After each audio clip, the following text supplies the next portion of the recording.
네, 안녕하세요. 무브랩입니다. 도수운동 세미나에 참석해 주셔서 감사하고요. 저희 세미나의 목적은 일단 저희 도수운동이라고 하는 테크닉을 좀 소개도 하고, 뭐 교육을 좀 홍보하는 차원에서 이 라이브랑 세미나를 열게 됐고요. 관심 가져주셔서 감사합니다. 일단 제 소개를 먼저 하면요. 저는, 잠깐만요. 잠깐만요. 끊기는, 저희 학력을 간단히 소개하면은, 저 용인대학교 유도학과 먼저 졸업했고요. 물리치료학과를 학사 편입으로 갔고, 면허는 당연히 있고요. 그 다음에 윤영중의대학교에서 친구학 석박사를 졸업을 했습니다. 현재는 뭐 교대 삼성레포츠라는 신라호텔에 사는 그 대형 센터에서 12년째 좀 겸직으로 하고 있고요. 지금 여기 현재 장소에 몸케어 무브펠테스 PT를 10년째 하고 있고, 그다음에 무브랩의 움직임 연구소 소장을 하고 있습니다. 과거에는 호텔신라의 뭐 장충동 거기 본사에도 있었고요. 반트에 그 도곡동에 반트라는 곳에도 있었어요. 그래서 처음에는 모션케어 코리아라고 하는 체인이 있었는데 거기에 이제 신천점 이 자리에서 대표했었고, 나홍치 웰스라고 여기는 이제 SRT라고 그러니까 스포츠 재활 트레이너, 그래서 마사지랑 스트레칭 그런 운동요법으로 하다가 제가 이제 물리치료를 가게 된 거예요. 그래서 요런 데 있었고, 처음에 이제 현대병원에 물리치료라서 근무를 좀 했었습니다.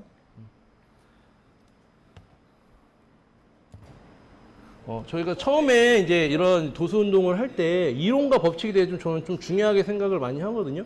왜냐면 이론은 언제든지 변할 수가 있잖아요. 그렇죠? 그러니까 법칙은 변하지 않는 거. 근데 우리가 항상 생각할 때 이론을 법칙처럼 이거는 변하지 않는 거라고 생각을 보통 많이 해요. 근데 저는 체육과도 경험해보고 물리치료도 경험해봤을 때 체육과에서 생각했던 거하고 물리치료에 생각했던 거 조금 다르게 생각하네 라고 가장 느꼈던 게 뭐냐면 근육과 근섬유예요. 별 차이가 아닌 것 같은데 체육과에서는 1형 근육, 2형 근육으로 보통 나누기도 해요. 머슬 파이버하고 머슬하고는 좀 다르잖아요. 근데 머슬하고 머슬 파이버에 대한 개념 자체를 좀 다르다. 예를 들어 뭐 로컬 머슬, 글로벌 머슬 이렇게 얘기하잖아요. 대퇴사두근이 예를 들어 글로벌 머슬이다. 예를 들어 그러면 마라톤이나 걸을 때는 대퇴사두근을 과연 안 쓸까? 이런 근섬유잖아요. 걸으는 건 이런 근섬유가 써야 되는데 대퇴사두근을 로컬, 글로벌로 딱 구분시켜 버렸어요. 큰 근육이라고. 그런 부분에서 이건 좀 아니지 않나? 라는 생각을 저는 많이 가졌거든요. 그래서 대퇴사두근 안에는 이런 근섬유도 있고 이형 근섬유도 존재하는 거지, 대퇴사두근은 1형 근육, 2형 근육이야 라고 단정 지으면 그거는 조금 오류가 있을 가능성이 있다. 그래서 이론과 법칙을 중요하게 생각하고 있고요. 이론은 뭐예요? 사물의 이치나 지식을 논리적으로 정리하여 일반화한 명제의 체계. 변할 수 있는 거죠. 실질성이 희박할 수도 있고, 사실 검증된 가설의 입증으로 가능하다. 근데 예를 들면 근할주 설도 이론이 썰이니까 이론이잖아요. 상대성 이론도 이론이고. 그래서 저는 근육의 기능도 이론의 하나로 봐요. 왜냐면 우리가 처음 기초해부학을 볼 때 근육의 기능을 어떻게 배우죠? 정지해서 기시로 가는 거를 펑셔널로 배우잖아요. 근데 CKC와 OKC가 나오면서 어떻게 된 거예요? 바뀌었죠, 또. 기시가 정지해도 간 다음에. 그러면 사실 기시 정지에 대한 개념이 무너진 거잖아요. 그렇죠. 어차피 기시도 정지해 가고 정지해도 기시에 가고. 저는 처음 해부학 배울 때 이거를 어떻게 구분을 해. 기시정지 이거 뭐가 기시고 뭐가 정지야 라고 좀 혼동이 있었는데, 다행히 물리치료 제 국가고시 볼 때 그런 내용 잘 안 나오잖아요. 왜? 애매하니까 안 나온다고 저는 생각하거든요. 그래서 근육의 기능은 좀 그런 부분이 있다. 또 OKC, CKC 예를 들어 견갑, 거글, 리베이트 스캐플라 같은 걸 볼 때 보면은 어깨를 올림이라는 기능도 있지만 목의 로테이션도 있거든요. 그럼 그거는 뭐예요? CKC와 OKC를 둘 다 나왔어. 근데 대부분은 OKC만 많이 나오는 책들이 많죠. 엘보 상완 이두만 해도 뭐예요? 엘보 플렉션만 나오지, 뭐 회 정도 나오지, 숄더 플렉션이라는 존재를 말을 잘 하지는 않죠. 그래서 근육의 기능도 OKC와 CKC에 대한 관점을 조금 자세하게 생각할 필요가 있다. 또 장요근이 왜죠? 라고 하지만 장요근 자체가 뭐예요? 요근하고 일리아쿠스, 장골근 두 개를 합친 말이잖아요. 근데 소변자에서 요추로 가는 방향하고 소변자에서 장골로 가는 방향이 기능이 같을 수가 있을까요? 예를 들어 제가 선생님한테 공을 던지는 거하고 제가 이쪽에 던지는 거하고 방향이 다른 게 당연한 거잖아요. 근데 우리는 장요근이라 그래서 굴곡 외전 외전이라고 딱 퉁쳐버리죠. 그래서 그런 기능 자체도 조금 변화된 게 필요하다라고 해서 저는 근육의 기능도 이론 변화하게 생각을 좀 하시는 게 좋다. 또 로컬 머슬과 글로벌 아까 말씀드렸지만 로컬 근육으로 생각해버리고 글로벌 근육으로 생각하다 보니까 뭐 예를 들어 척추 길이 끄는 로컬이래. 로컬의 기준이 뭐죠? 심부 근육? 심부는 어디까지죠? 뼈에 붙어 있으면 심부인가요? 그렇죠? 그러면 요근 크잖아요. 큰 허리근인데 그거는 왜 로컬이지? 뭐 애매하죠.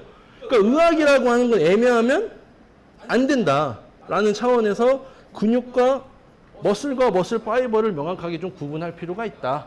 또 관절의 작용도 저는 애매하다고 보는 게 뭐냐면 우리가 뼈를 관점으로 우리가 인체를 연구할 때 보면 근육보다는 뼈가 먼저 개발이 됐잖아요. 발전이 됐잖아요. 그래서 뼈를 올리는 거는 외전, 뼈를 내리는 건 내전이라고 처음 맨날 배웠어요. 그렇죠? 근데 우리가 그럼 중간은 뭐예요?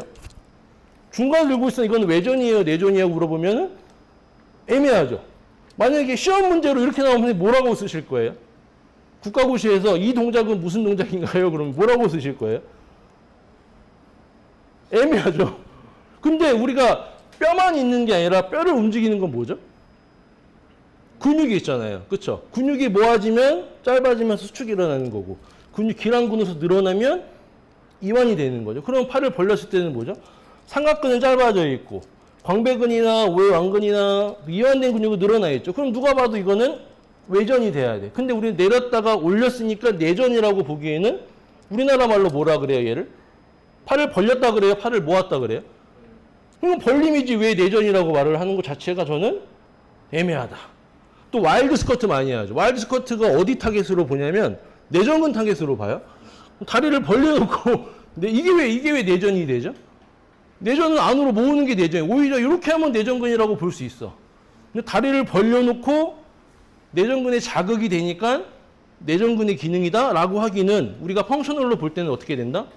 액틴 마요시 모아지는 근 수축을 기준으로 기능을 보는데 그냥 단순히 자극에 의한 걸로 그 근육이 기능이다라고 보기엔 조금은 애매한 차원이 있다. 그래서 관절의 작용도 좀 명확하게 볼 필요 있다. 그래서 옛날 책들 보면요. 과신전이라고 표현한 책들 많아요. 굴곡, 그러니까 숄더의 굴곡, 신전, 그러니까 굴곡, 신전, 하이퍼 익스텐션, 과신전으로 나온 책들도 많아요. 그래서 그거를 명확하게 구분하지 않으면 예를 들어 팔이 그럼 뒤로 가는 게 비정상인가요? 그건 아니잖아요. 그렇죠? 그런 부분을 좀 구분할 필요가 있다.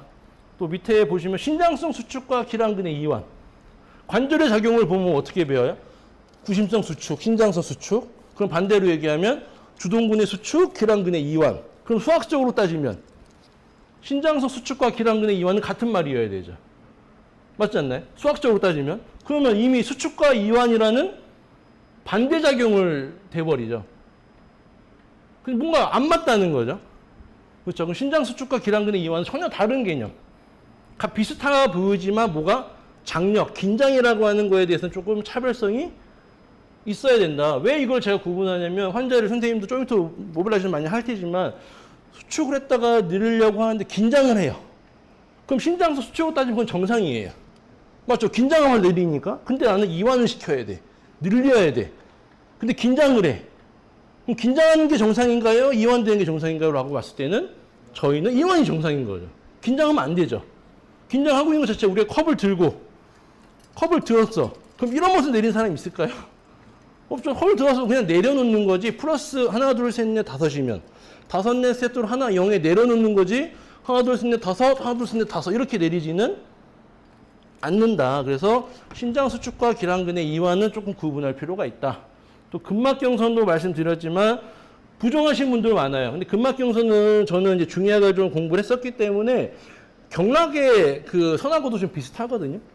근데 이제 경락에서는 그 경락이 지나가는 근육들이 있을 거 아니에요. 그 근육을 경근이라 그래요. 경근. 그 경근하고 이 근막경선에서 가는 패턴하고 굉장히 유사해요. 거의 일맥상통해요. 그래서 근막경선은 톰 마이어라는 외국인이 저설한 거지만 이 사람이 창시한 게 아니라 어떻게 보면 동양의학의 중의학에 있는 12경락을 연구해서 나왔을 가능성이 높다라고 평가를 해요. 이 중의학을 공부하신 분들은. 그렇기 때문에 이 근막경선에 대한 개념도 꼭 부정할 필요는 없다. 그러니까 물리치료학이 서양의학이다 보니까 동양의학을 무시하지만 톰 마이어는 서양 사람인데도 어떻게 돼요? 동양의학을 연구해서 나왔잖아요. 그래서 뭐 동양의학, 서양의학의 뭐 사람이 뭐 동양의학은 원숭이를 연구하고 서양의학은 돼지를 연구하는 게 아니라 사람을 가지고 동양과 서양에서 보는 관점이 다른 거기 때문에 두 가지 측면을 좀 같이 접목하면 더 좋은 이론이 나올 수 있다라고 생각을 하고 있고요. 또 법칙 같은 경우는 변하지 않는 거죠. 근육의 부착지는 변하지가 않죠. 아까 기능은 변할 수 있지만 예를 들어 이두근근 안쪽에 붙었다든지 바깥쪽에 붙었다든지 아니면은 소결절에 붙어 있다든지 대결절에 붙어 있다든지 그런 건 변하지 않죠. 크기는 좀 다를 수 있지만 또 뼈의 개수와 형태 뭐 간혹 가다가 요추가 6개인 사람이 있을 수 있지만 그건 예외적인 거고 대부분은 비슷한 패턴으로 간다. 또 인체의 구조 뭐 남자고 여자고 생식기 있고 없고 그런 차이가 있을 수 있지만 이론처럼 변하지는 않죠. 그래서 이론과 법칙은 구분하자. 내가 알고 있는 이론 내가 마사지하면 풀린다. 그건 이론이에요. 어떤 사람은 안 풀릴 수도 있고 풀릴 수도 있고 카이로프락틱을 해가지고 조인트를 쳤어.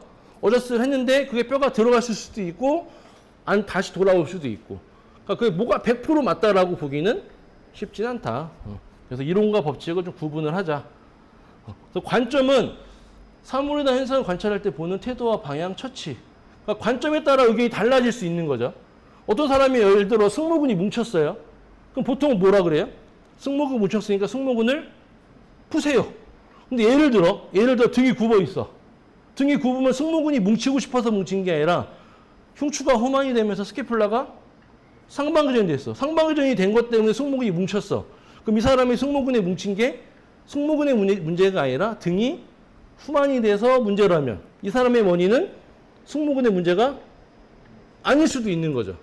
그렇죠? 그래서 무조건 나는 마사지 했기 때문에 뭉친 거 풀어. 그러니까 뭐예요? 망치를 들면 모든 것이 못으로 보인대요. 그러니까 마사지 하시는 분들은 뭉치면 그냥 풀어야 돼. 부셔야 돼. 근데 저는 이거를 회의적인 게 뭐냐면 저는 유도를 했다 그랬잖아요. 나법을 많이 친단 말이야. 높은 데서 치고 해. 그럼 떨어져. 떨어진다고 충격을 가한다고 이게 풀어지는 게 아니라 오히려 더 긴장이 되거든요. 그 긴장된 것 때문에 탄성이 생겨서 덜 아프기도 하고.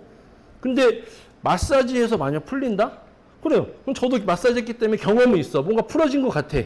근데 그 풀어진 게 근육이 이완이 된 건지 근막이 이완이 된 건지를 구분을 하자. 근육이 이완이 된 건 뭐예요? 만약 예를 들어 이두근이 짧아진 걸 풀었어. 그럼 어떻게 돼야 돼요?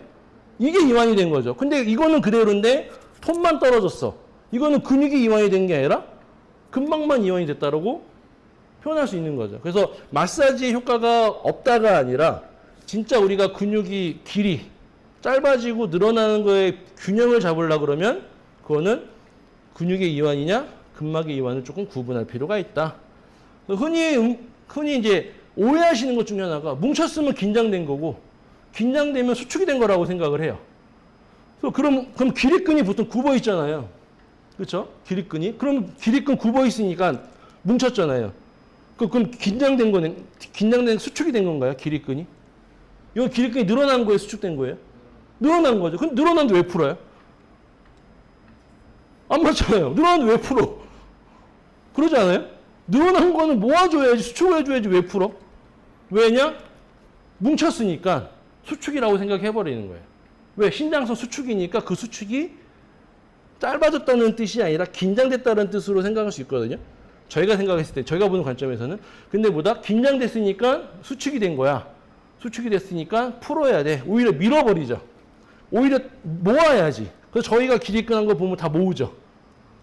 뭐 이러고 있는 사람이 아니라 대부분 이러고 있기 때문에 대부분은 모아요. 근데 간혹 가다가 이러고 다니시는 분도 있어요.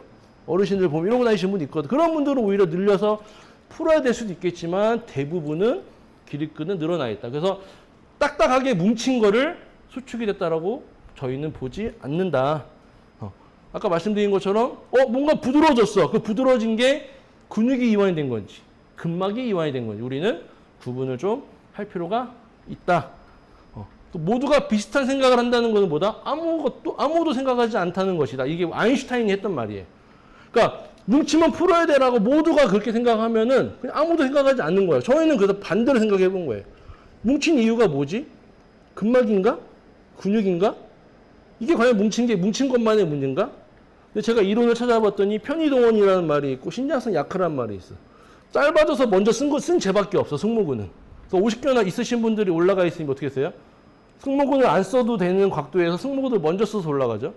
그럼 얘가 먼저 쓴 게 잘못이에요? 안 쓴 애가 잘못이에요? 저는 안 쓴 애가 잘못이라고 보는 거죠. 선생님하고 저하고 줄다리기를 했어.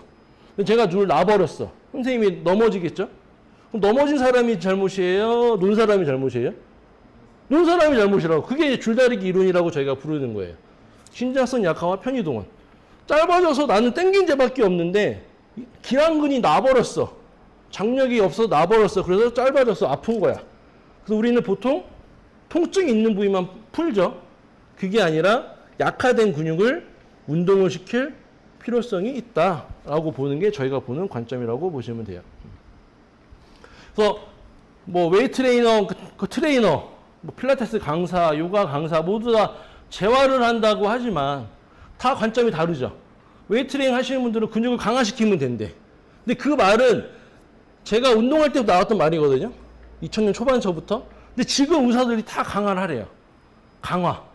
근데 예를 들어 생각해 보세요. 걷는 것도 힘들어 죽겠는데 무거운 배낭 메고 걷는다고 그 사람이 좋아진다고 보장할 수가 있을까요? 왜 강화라고, 왜 재활은 강하죠? 그러면 이 말, 재활이 강하라고 하면 바디빌더가 재활의 전문가가 돼야 돼요. 근데 바디빌더만큼 근육을 강화시킬 자신 있으세요? 없죠? 그렇죠. 강화의 개념으로 본다 그러면 바디빌더가 재활의 전문가가 돼야 돼요. 근데 그렇지는 않죠. 그러니까 바디빌더는 웨이트 트레이닝의 전문가지 재활의 전문가라고 부르지는 저는 않아요. 저희는. 그 때문에 웨이트 트레이닝 하시는 분들은 근육을 강화시키는 개념으로 보기도 하고 뭐 스트레칭, 긴장을 완화시킨다는 개념으로 보고. 근데 이 스트레칭도 어떻게 해야죠, 보통은? 긴장시키죠. 긴장시키는 게 뭐예요? 어떻게 보면 신장 반사가 일어나 버려요. 늘어나다가 팽팽해져. 그럼 시원하니까 그 상태, 시원하시죠? 더 아파요. 해도 그대로 해. 근데 이 안에서는 뭐예요?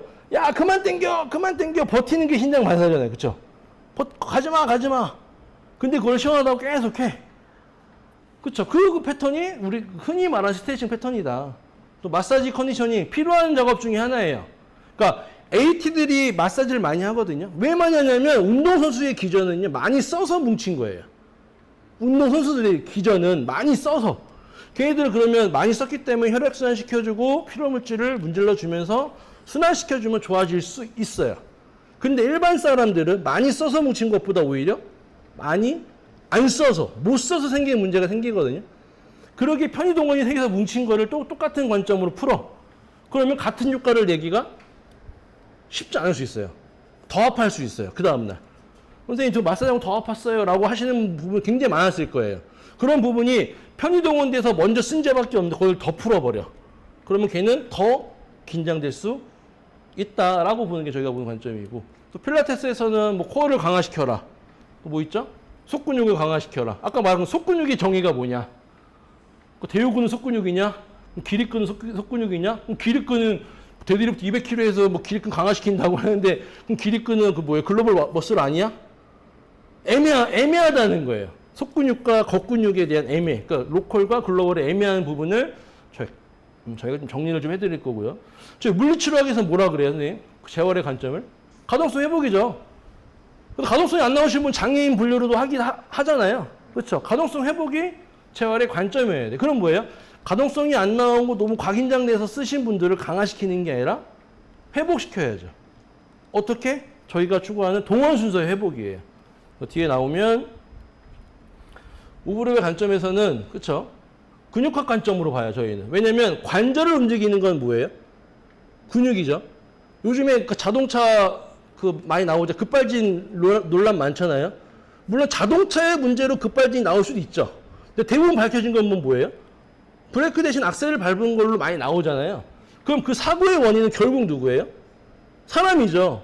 그러면 관절이 안 좋은 거에 물론 연골의 문제, 인대가 문제, 그런 문제라 그러면 우리가 배운 것처럼 체중 지지가 쉽지 않죠. 근데 체중 지지는 하면서 걷긴 걷는데 불편해.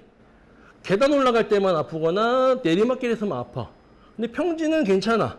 그럼 뭐 연골이나 인대는 영향이 없다라고 볼 수 있는 거죠. 그럼 특정 상태에서의 상황에서의 문제니까 그거는 근육학적인 관점에서 케어를 해야 된다. 그래서 근육의 밸런스의 문제로 관절에 문제가 생긴 경우가 많지, 외력이나 손상이나 낙상이나 이런 거에 의한 부러짐, 그렇죠? 골절이 되거나 그런 거 아닌 이상은 근육의 문제일 가능성이 높다. 동원순서 회복. 그러니까 이런 금선율을 써야 돼요. 우리가 팔 올릴 때. 우리가 팔 올려보세요. 근데 이렇게 쓰시면 비정상인 거죠. 가볍게. 하나, 둘, 셋, 넷, 다섯, 넷, 셋, 하나. 이렇게 써야 되는데, 50경 있으신 분들은, 안 올라가요. 아파. 이건 뭐예요? 힘을 뺀 거예요? 힘을 준 거예요? 힘을 준 거죠. 힘을 주고 있는데 더 긴장시키라고? 그게 조금은 재활의 관점에서는 안 맞다. 그게 뭐다? 동원 순서처럼 약한 작은 운동 단위로 먼저 쓸 수 있어야 정상인데 이 사람이 뭐다? 뭔가 밸런스가 틀어졌어. 어떻게? 스캐플라가 거상이 됐거나 밑골이 벌어졌거나 골반이 엘리베이션 됐거나 로테이션 됐거나 여러 가지 원인에 의해서 골격이 틀어졌어. 틀어진 상태에서 올리려고 했더니 뭐예요? 경관 리듬이 깨져버렸네. 경관 리듬이 깨져버린 상태에서 외전을 하려다 보니까 승모근이 먼저 작용하고 과한 긴장이 나오네.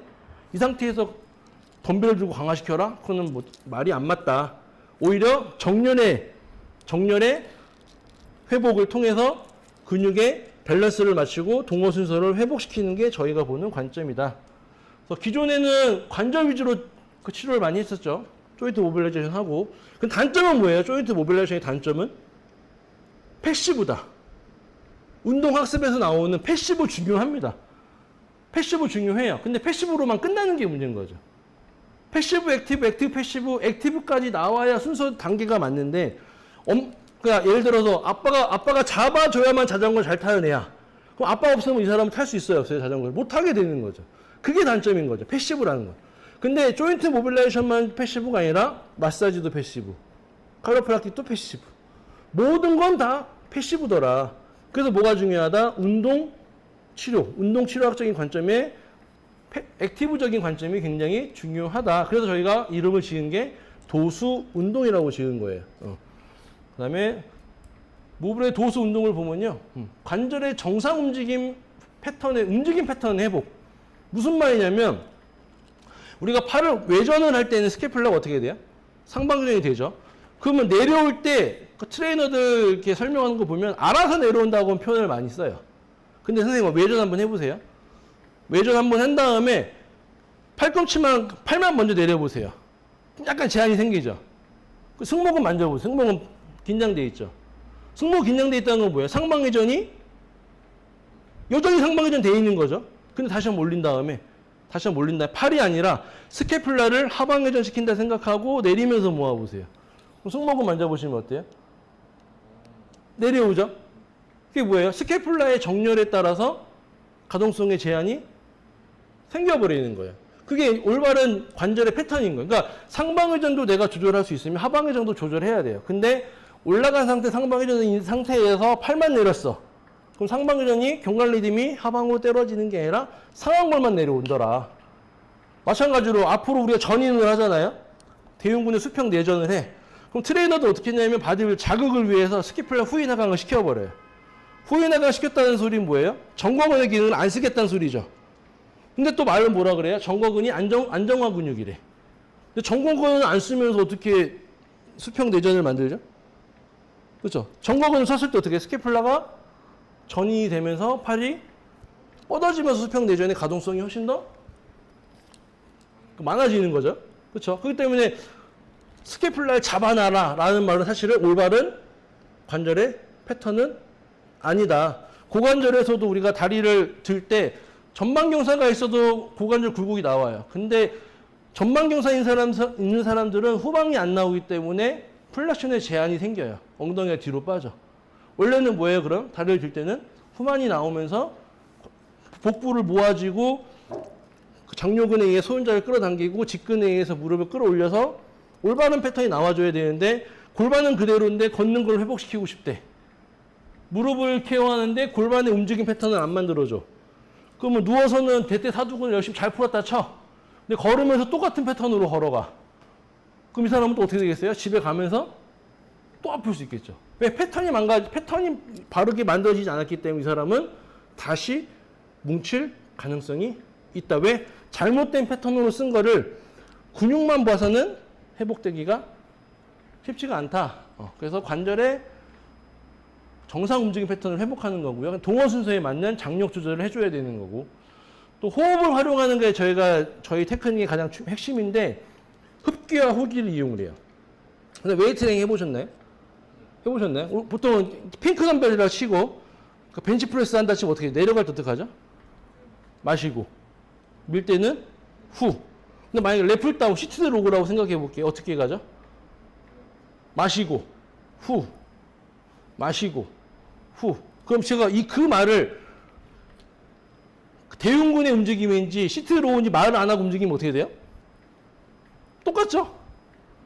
똑같죠. 요거나 똑같잖아요. 이 정도 차이지만 똑같죠? 뭐에 집중하는 거예요, 지금? 호흡이 다시 한번 후. 수축할 때는 후. 얘를 이완할 때는 마시고. 근데 등 운동할 때는 뻗으면서 마시고. 당기면서 후. 이거를 파워웨이팅으로 가면 어떻게 하냐면 호흡을 참아버려요. 호흡을 잠가버려요. 그럼 어떻게? 밀면서도 힘, 뒤로 당기면서도 힘. 밀면서도 힘, 당기면서도 힘. 이 패턴이 과연 정상적이냐? 주동근의 수축과 기랑근의 이완 패턴이 아니라 이게 뭐예요? 구심선 수축과 신장선 수축에 대한 패턴. 이 패턴으로 운동하면 하고 났을 때 뻑뻑해져. 잘 안 돌아가요.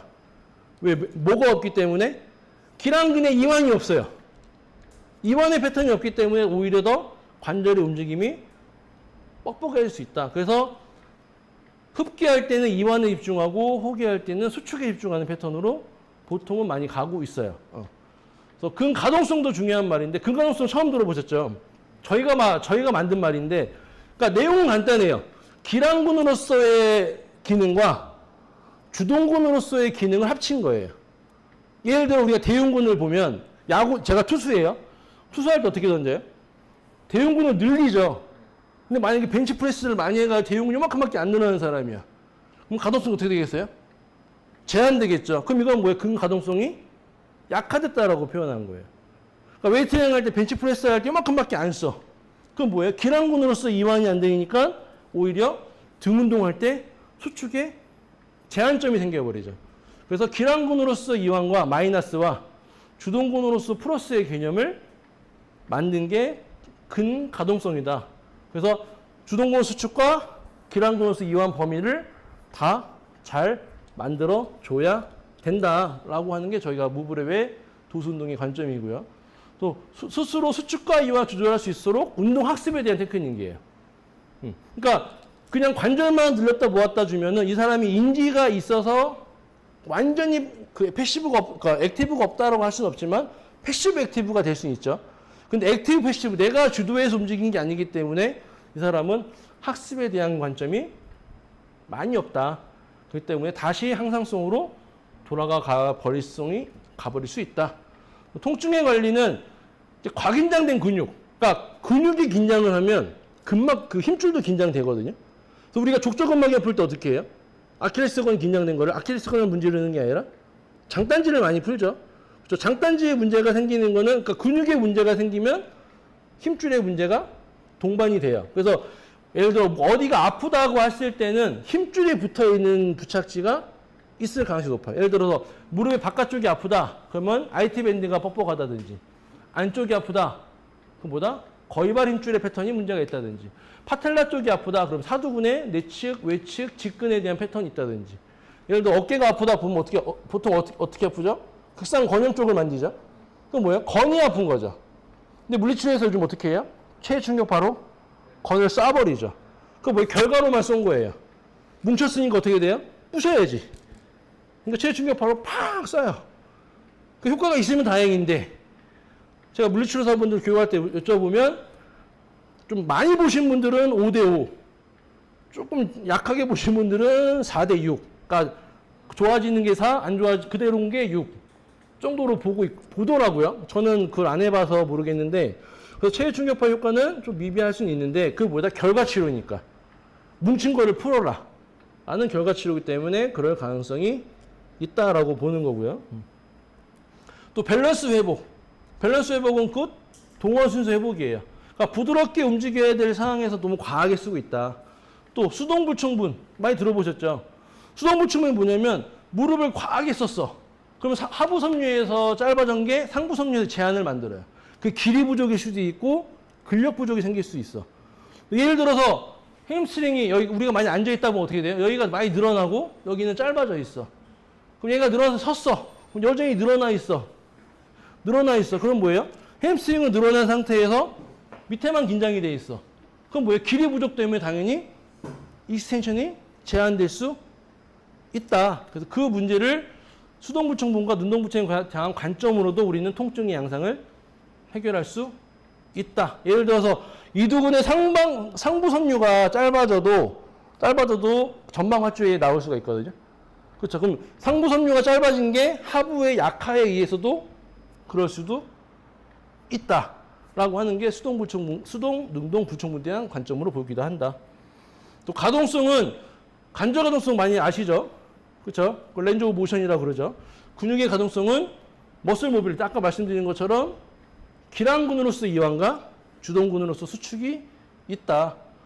또 관절의 기능은 말씀 나온 거죠. 주동근의 수축과 기랑근의 이완 패턴의 회복을 만들어줘야 된다. 트레이너분 맞으신가요? 네. 네. 그 트레이너분 하실 때 보통 대용 운동할 때 끝까지 피는 사람 많이 없지 않나요? 하시는 분도 많죠. 네. 하시는 분은 아는데 보통 무거운 거 들다 보면 가동성을 조금 아끼죠. 그렇죠. 그 가동성으로 만약 시트 롤을 한다 그러면 어떻게 되겠어요? 신전이 제대로 나오지 못하겠죠. 그러니까 뭐예요? 가동성을 기랑근으로서 이완 범위까지 풀로 써줘야 내가 기랑근으로, 그러니까 주동근, 그러니까 광배근의 주동근을 썼을 때 기랑근으로서 대용근을 이완 범위를 쓸 수가 있는데 주동근을, 그러니까 대용근동근 자체를 보다 가동성을 제한적으로 쓰다 보니까 얘를 늘어나야 될 때 제한적으로 쓸 수밖에 없다. 그럼 만약에 우리가 축구를 한다 쳐요. 그럼 축구를 한다 치면 늘려야 되잖아요. 늘렸다가 차야 되는데 스쿼트만 하고 늘리는 동작을 안 했어. 그럼 어떻게 돼요? 뒤로 차버릴 수 있죠. 뒤로 찬 다음에 앞으로 차면 이게 파워가 실려요, 안 실려요? 아이고. 실을 수가 없죠. 야구를 던지려고 하는데 우리가 보통 어떻게 해요? 수축으로 생각하잖아요. 제가 어제 그 책에 봤더니 망치를 들고 수축 이렇게 표현하더라고요. 근데 망치질하면 어떻게 되죠? 삼두에 이완을 해서 이렇게 내리죠. 그러니까 수축을 하기 위해서 늘리는 개념이지 얘를 수축하고 얘를 수축하는 개념은 아니라는 거죠. 그렇게 따지면 2두하고 3두에 운동의 구분이 없어요. 이것도 2두 수축, 이것도 3두 수축. 2두 수축은 뭐예요? 덤벨 컬 할 때 얘가 수축할 때 얘가 내려놓는 거는 이완의 개념으로 내리는 거죠. 그럼 3두는 늘렸다가 당기는 개념으로 보는 거죠. 집중은 어떻게 해요? 호흡으로 보통 하죠. 2두 운동할 때는 후 마시면서 내리고 3두 수축할 때는 마셨다가 후 마시고 후 마시고 후 이런 패턴을 많이 쓰죠. 그렇죠? 그래서 호흡의 패턴에 따라 우리는 근육을 집중할 수 있다. 그렇게 봐주시면 돼요. 그래서 보통은 요 그림을 보시면 보통은 이제 수축과 이완만 보통 많이 나오거든요. 근데 이제 중의학에서는 중용이라 그래요. 허와 실이 있고 중립을 중용이라 그래요. 그러니까 중용을 기준으로 늘어난 것과 짧아진 거를 생각을 해야 되는데 우리는 뭐예요? 중용이 없어요. 그러니까 신장서 수축과 구심서 수축으로 따지면은 중용이 없죠. 중립이 없죠. 수축, 구심성 수축, 신장서 수축 이렇게 얘기해 버리죠. 중립이 없고 우리 중립이 뭐예요? 해부학 자세. 해부학 자세에서 모아지면 구심성, 그 다음에 신장 수축이 아니라 0이죠. 0. 그 다음에 3두가 수축이 됐을 때는 기랑근으로서의 이완이 되는 거고 풀어졌다가 구심성 수축 0 이완이 되는 건데 그게 아니라 구심성 수축, 신장 수축, 구심성 수축, 신장 수축 이 패턴으로 하면은 펌핑은 잘 돼요. 근데 막상 하고 나서는 팔의 움직임이 굉장히 둔해진다. 그래서 웨이트링에서 속설이 있죠. 스쿼트를 하고 계단을 제대로 내려가는 거는 운동을 제대로 안 했다는 설이 있죠. 저는 그게 되게 굉장히 반대하는 말. 오히려 그러니까 계단을 운동하기 전에는 무거웠는데 운동하고 나서는 가벼워야 된다는 생각이에요, 저는. 그러니까 바디빌딩 관점은 좀 다른 게 뭐냐면, 선생님 드래곤볼 아세요? 드래곤볼? 손오공? 그때 걔가 연습할 때 어떻게 하죠? 거북이 등껍질 메고 뛰죠. 처음에 잘 뛰어야 안 뛰어요? 그게 웨이트의 목적 아닐까요? 그걸 뺐더니 어떻게 돼요? 날아다니죠. 그러니까 웨이트를 열심히 하고 났을 때 더 가벼워야 정상인데 오히려 무거워졌다? 그건 좀 저는 회의적. 그래서 같은 스쿼트인데 역도 선수는 평균적으로 서전트가 높고 바디빌딩은 평균적으로 좀 낮다. 그 차이도 이완과 수축이, 그러니까 이완이 있냐 없냐의 차이를 저는 구분하긴 해요. 실제 스쿼트를 하실 때 호흡을 참고 내려갈 때도 참고 올라갈 때도 참으면 이 움직임 패턴이 망가져요. 예를 들어 점프할 때 어떻게 해요? 점프할 때 어떻게 하죠? 순간적으로 마셨다가 올라가죠. 근데 내려갈 때도 호흡을 참어. 올라갈 때도 참어. 그럼 아까처럼 이거 되는 거죠. 후, 후. 그럼 당연히 평상시에 스쿼트를 그렇게 해버리면 내가 막상 점프할 때 호흡 패턴이 망가지면서 점프가 안 될 가능성이 높다. 그게 이제 관절의 잘못된 패턴을 야기시킬 수 있다. 그래서 바디빌딩 관점과 일반 재활 관점은 조금은 다르게 보실 필요가 있다. 그래서 중립에서 수축이 된 것과 짧아진 거, 중립에서 늘어난 것과 신장된 거. 그래서 보통은 어떻게 하죠? 짧아진 거를 신장시켜라. 저희는 짧아진 거를 회복시키고 회복시킨 다음에 이완. 이완된 상태에서 원래대로 회복시키고 회복시킨 상태에서 수축을 시키는 개념으로 많이 보고 있습니다.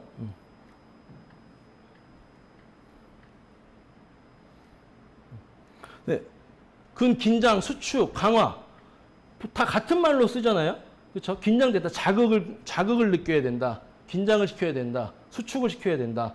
스트레스 강화시켜야 된다. 강화는 뭐죠? 강화는? 근육이 강화됐다는 기준이 뭐예요? 바디빌더가 근육이 강한가요? 어떤 측면에서 강한 거죠? 크기가 크니까? 근데 우리가 일반적으로 따지면 큰 근육이 뭐라 그래요? 이형 근육이라 그러죠. 이형 근육의 특징이 뭐예요? 빠르다. 바디빌더 빠른가요? 그죠? 그러니까 기능적인 측면에서 강한 게 아니라 보다 머슬 자체가 크고 스트레스, 힘, 버티는 힘은 상대적으로 세긴 하죠. 근데 기능은 별로 세지는 않죠. 그래서 우리가 흔히 강하라고 해서 근비대를 목적으로 가는 건 저희는 반대. 기능을 강화시켜야 돼요. 기능이 강화라는 건 뭐예요? 수축과 이완의 움직임 패턴이 잘 나오는 거를 저희는 강화. 그럼 마라톤은 강화예요, 아니에요?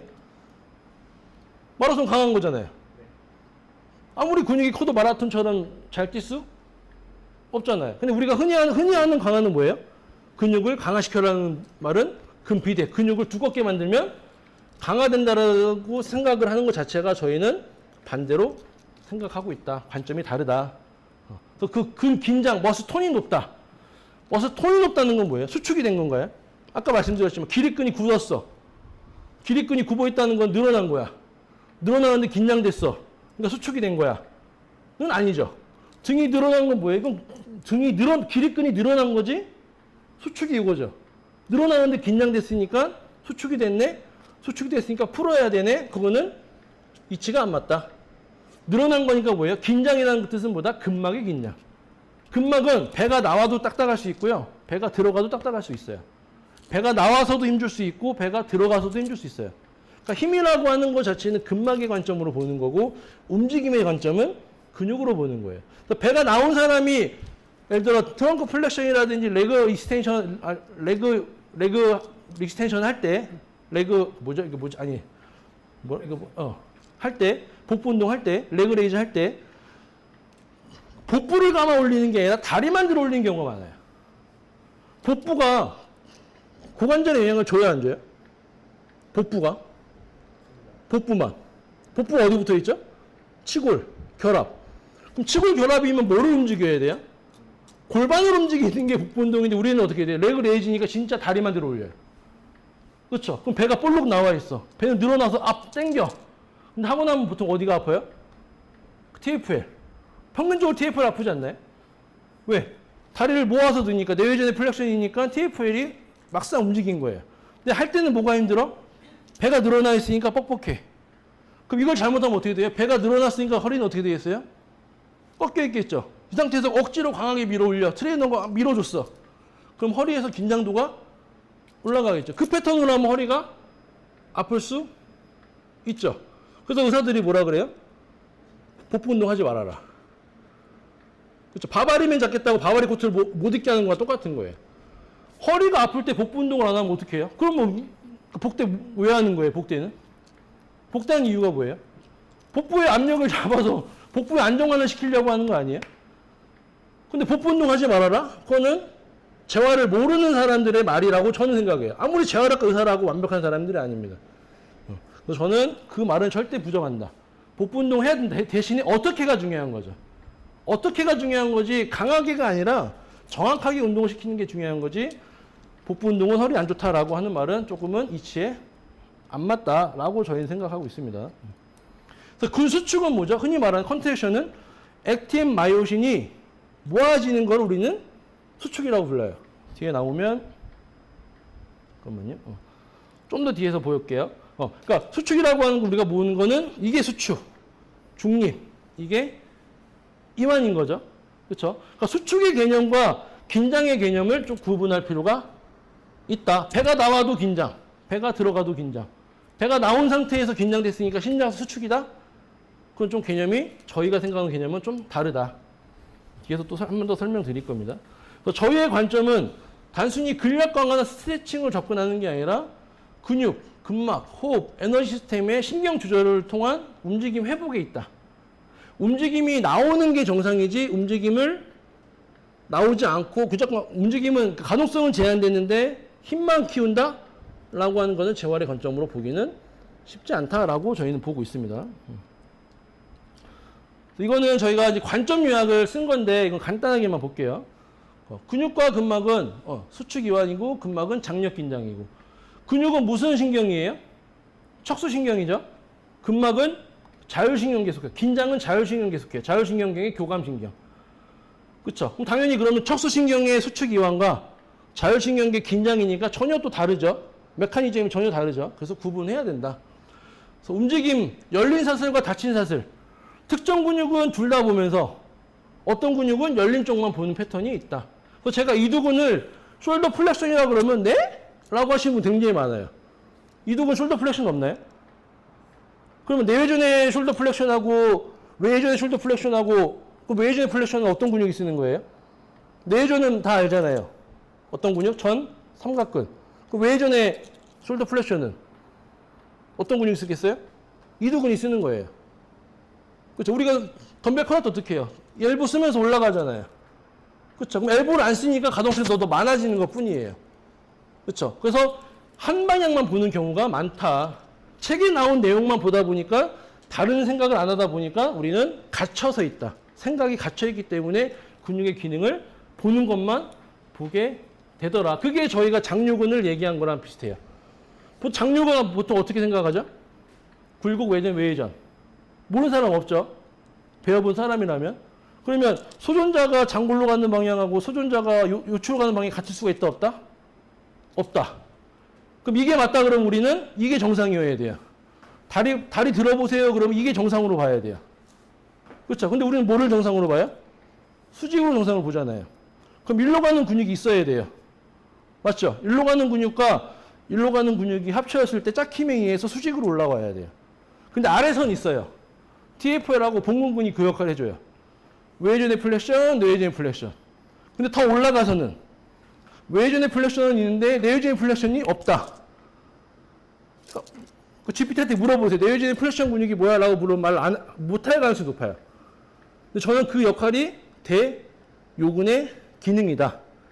대요근이 내전, 내외전의 플렉션이다 라고 주장을 하고 있는 거예요.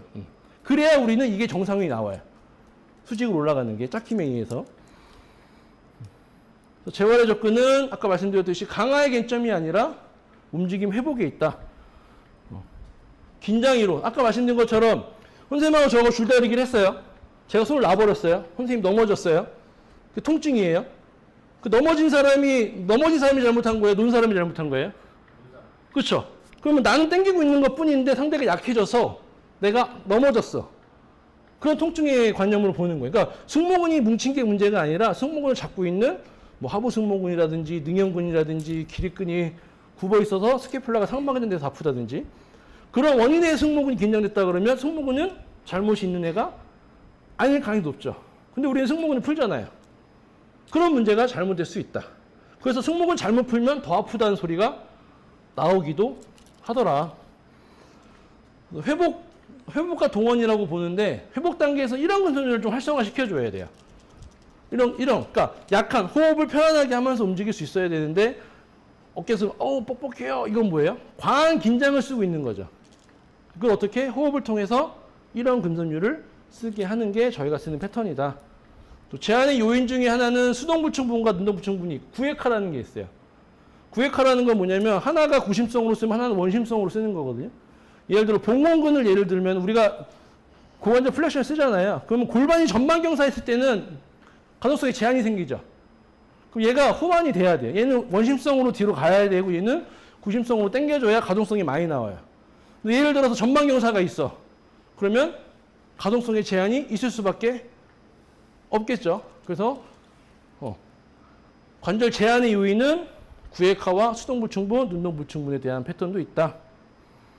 또 과긴장 원인 분석은 제가 20년간 이걸 연구를 많이 했거든요. 왜 긴장이 될까? 그 내용들을 여기 정리해 놓은 거예요. 더 있을 수도 있어요. 현재 나온 거는 요 정도. 주동기랑근의 패턴. 예를 들어서 허리 플렉션 할 때 허리 아파하시는 분들 많죠. 보통 허리를 풀죠. 이것도 신장성 약화 편의동원일 수도 있어요. 왜? 복부가 수축을 해줘야 돼. 복부가 수축을 해줘야 어떻게 돼요? 늑골이 당겨지고 늑골이 당겨지면서 트렁크가 숙여지겠죠. 근데 늑골이 못 당겨줘. 그럼 허리에서는 뭐다? 신장 반사가 나올 가능성이 높다. 또 협력근의 불균형. 팔을 올려야 되는데 안쪽에 있는 오해왕근이라든지 소왕근, 대왕근이 안 늘어나. 그래도 가동성에 제한이 생길 수가 있겠죠. 또 같은 부착지에 대한 관점. 예를 들어 오해 돌기에 뭐가 있죠? 이두근, 오해 왕근, 소흉근.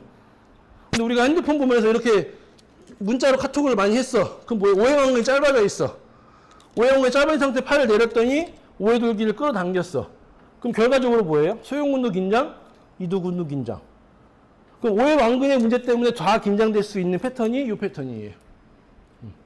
그게 햄스트링에서도 나올 수도 있고 장요근에서 나올 수도 있고 또 거위발 힘줄에서 나올 수도 있고 IT 밴드도 나올 수 있고 IT 밴드도 대둔근하고 대퇴근 막장근이 서로 반대작용이죠. 내전의 플렉션이고 대둔근은 익스터널 로테이션의 신전이고 기랑근 패턴이잖아요. 그렇죠? 그래서 그 패턴에서도 IT 밴드의 문제가 나올 수도 있다. 또 근막경선 패턴. 예를 들어 외측경선을 봤을 때 비골근이 타이트해. 그때 중둔근이 약해서 비골근이 타이트해질 수도 있어요. 우리가 한발서기를 할 때 사실 고관절이나 트렁크보다는 발목에서 움직임을 많이 줘야 되거든요. 근데 발목이 약한 사람은 어디서 주겠어요? 골반에서 많이 줘. 그럼 뭐예요? 발목은 안 쓰고 중둔근에서 많이 밸런스를 잡고 있죠. 그럼 이 사람은 비골근의 문제가 중둔근에서 나오기도 하더라. 그게 이제 근막경선에서 보는 패턴이다. 또 기랑, 3차원적인 기랑 패턴. 예를 들어서 요근하고 하부승모근의 관계가 그래요. 요근은 몇 번에까지 있죠? 흉추 12번. 요 7번서부터 12번. 하부승모근은 12번, 흉추 12번 뒤에. 그 앞에서 플렉션이 되면 뒤에 하부승모근 늘어나야 되죠. 반대로 하부승모근이 수축이 되면 앞에 있는 요근은 늘어나야 되죠. 그런 3차원적인 기랑근 패턴도 있다. 또 관절 기능의 교차. 예를 들어 엘보 플렉션 기능이 상한 이두근만 있는 게 아니라 모두 있죠. 천지굴근도 있고 회내근도 있고 같이 움직여줘야 되는데 이두근이 약해졌어.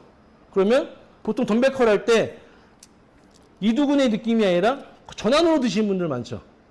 그 전환으로 드시는 뭐 이두근이 약한 거예요. 이두근의 기능이 약하다 보니까 뭐로 쓰는 거예요? 손가락이나 손목의 힘으로 들어올리는 패턴이야. 그럼 이 사람은 막상 어디가 주동근이 돼버리는 거예요? 전환이 주동근이 되고 이두근은 보조근이 돼버려. 그러신 분을 보면 손이 뻑뻑할 가능성이 높아요. 그래서 저희가 업로드한 영상 중에 손가락이 뻣뻣하실 때 이두근을 마사지 해주고 이두근 운동시켰을 때 손가락이 편해지는 게 그런 패턴이에요.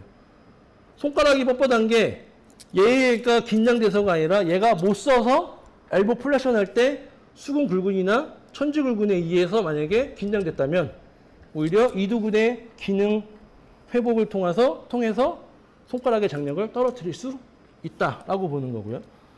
또 짝힘의 관계. 아까 말씀드렸듯이 걸을 때 안짱으로 걸어.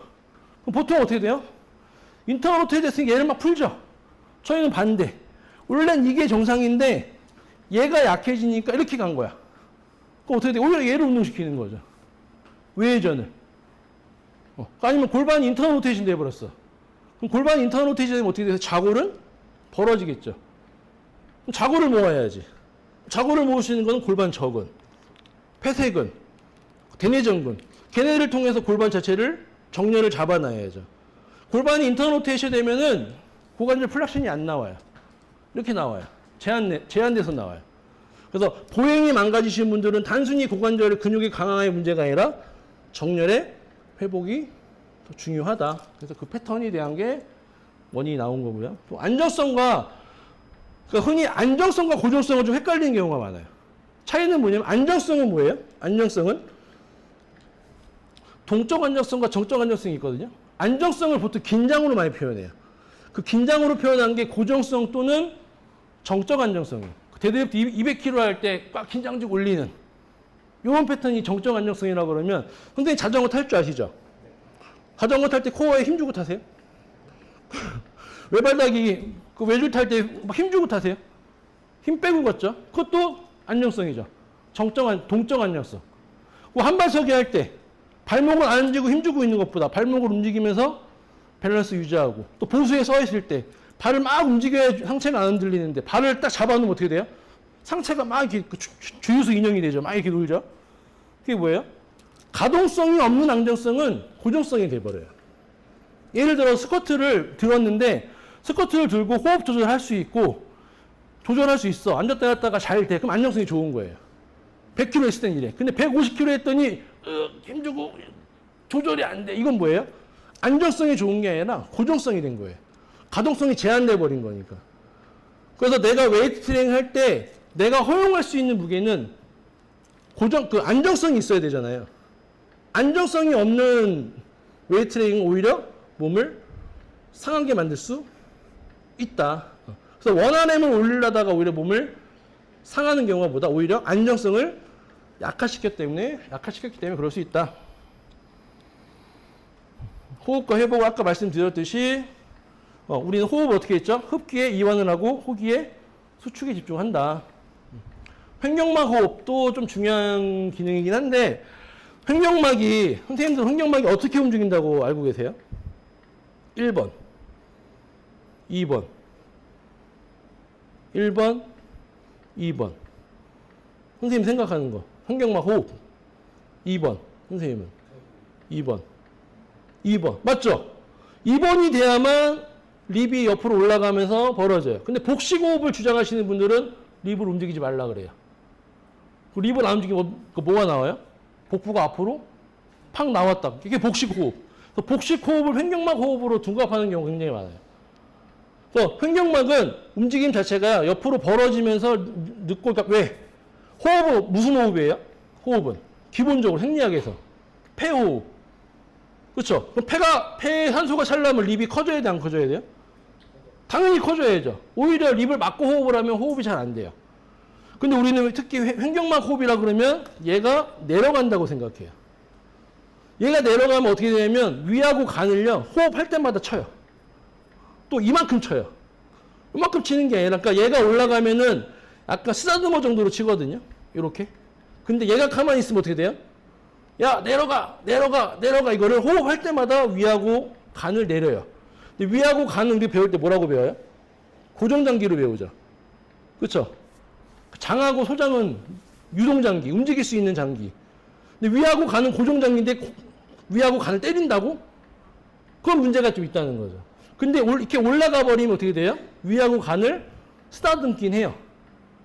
그래서 호흡을 하면서 위하고 간에 자극을 주기도 해요. 그래서 호흡 운동을 많이 하면 뭐예요? 오히려 소화가 잘 된다는 말도 있듯이 그래서 호흡은 굉장히 중요한데 그 립이 픽스가 되신 분들은 호흡에 제한이 생기기도 하더라. 그렇게 이해해 주시면 되고요. 또 에너지 시스템. 유산소와 유무산소가 있고요. 무산소를 선생님 이렇게 생각해 보셨나요? 100m도 무산소죠. 그렇죠?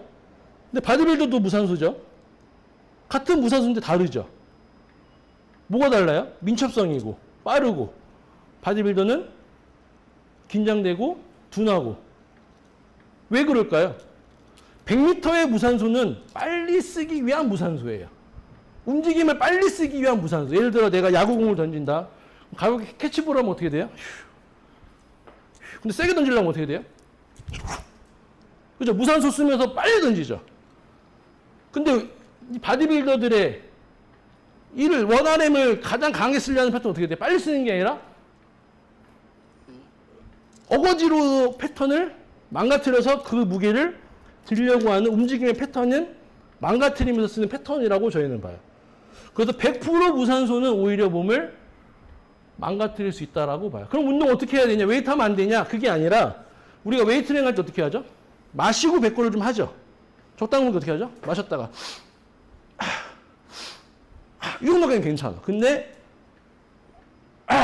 이거는 몸을 망가뜨릴 확률이 높다. 선생님들 한번 웨이트 할 때나 해보세요. 호흡을 내가 컨트롤할 수 있을 정도까지 무게 했을 때는 그 다음날 돔수가 안 생길 확률이 높아요. 근데 무산소, 100% 무산소로 하면 그 다음날 돔수가 올 확률이 높아요. 근데 그렇게 계속 하신 분들은 그게 몸에 적응이 됐기 때문에 안 그럴 수도 있는데 일반인 기준으로 너무 100% 무산소로 했을 때는 오히려 몸이 망가질 수 있다. 그래서 저희한테 온 회원분들 중에 젊은 분들이 웨이트 트레이닝 잘못하다가 망가져 오신 분들이 생각보다 굉장히 많아요.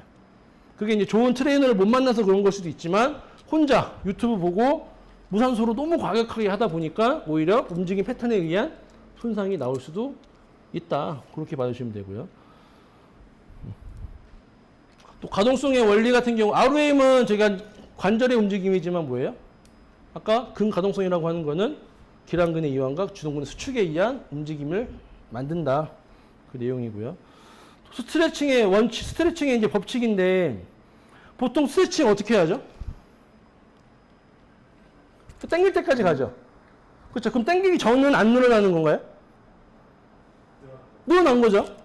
근데 왜 당길 때까지 가죠? 이 당길 때까지 가는 거를 저희는 신장 반사라고 봐요. 그 노란 고무줄 있죠? 그 노란 고무줄만 끝까지 팽팽하죠? 끝까지 당기면 어떻게 돼요?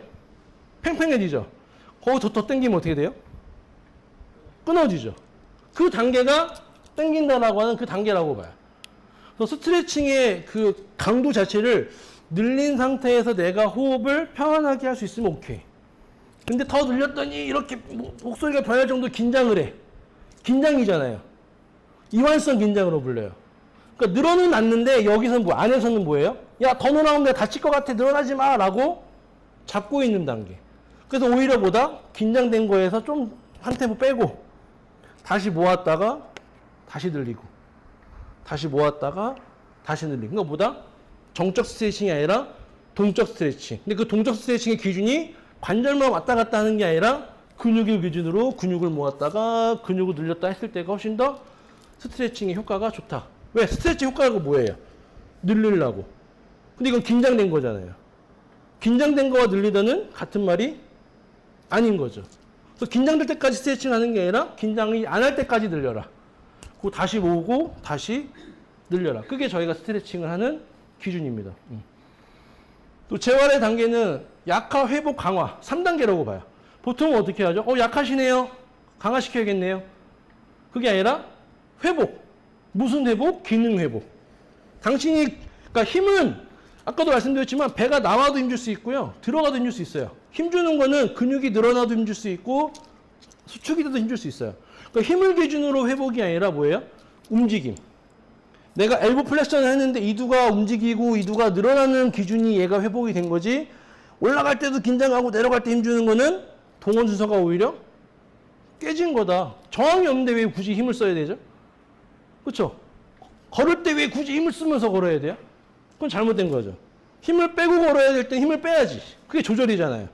운전할 때 왜 핸들을 꽉 잡고 있어야 되죠? 힘 빼고 있으면 되잖아요. 이게 뭐다? 내가 약하니까. 익숙치 않다 보니까 뭐다? 오히려 긴장된 패턴이 나오기도 한다. 그래서 촉진도 되게 중요한데 선생님은 촉진 많이 하시죠? 장요근 촉진, 그러니까 요근 촉진할 때 보통은 배를 세게 눌러버리는 경우가 많아요. 그럼 복압을 이기지를 못해요. 복압을 이길 수 있는 힘, 복압이 얼마나 세요? 그렇죠? 복싱하는 선수들 복압 잡고 때려도 탄탄할 정도 세단 말이에요. 근데 내가 복부를 너무 세게 눌러버리면 복부가 나를 밀어내버려요. 그럼 장요근을 만질 수가 없어요. 그래서 고무망치처럼. 고무망치는 뭐예요? 닿는 부분은 부드럽지만 충격에 의한 이런 거 나무 같은 거 칠 때 고무망치로 치잖아요. 왜? 닿는 부분이 망가지지 말고 대신에 압은 들어가고.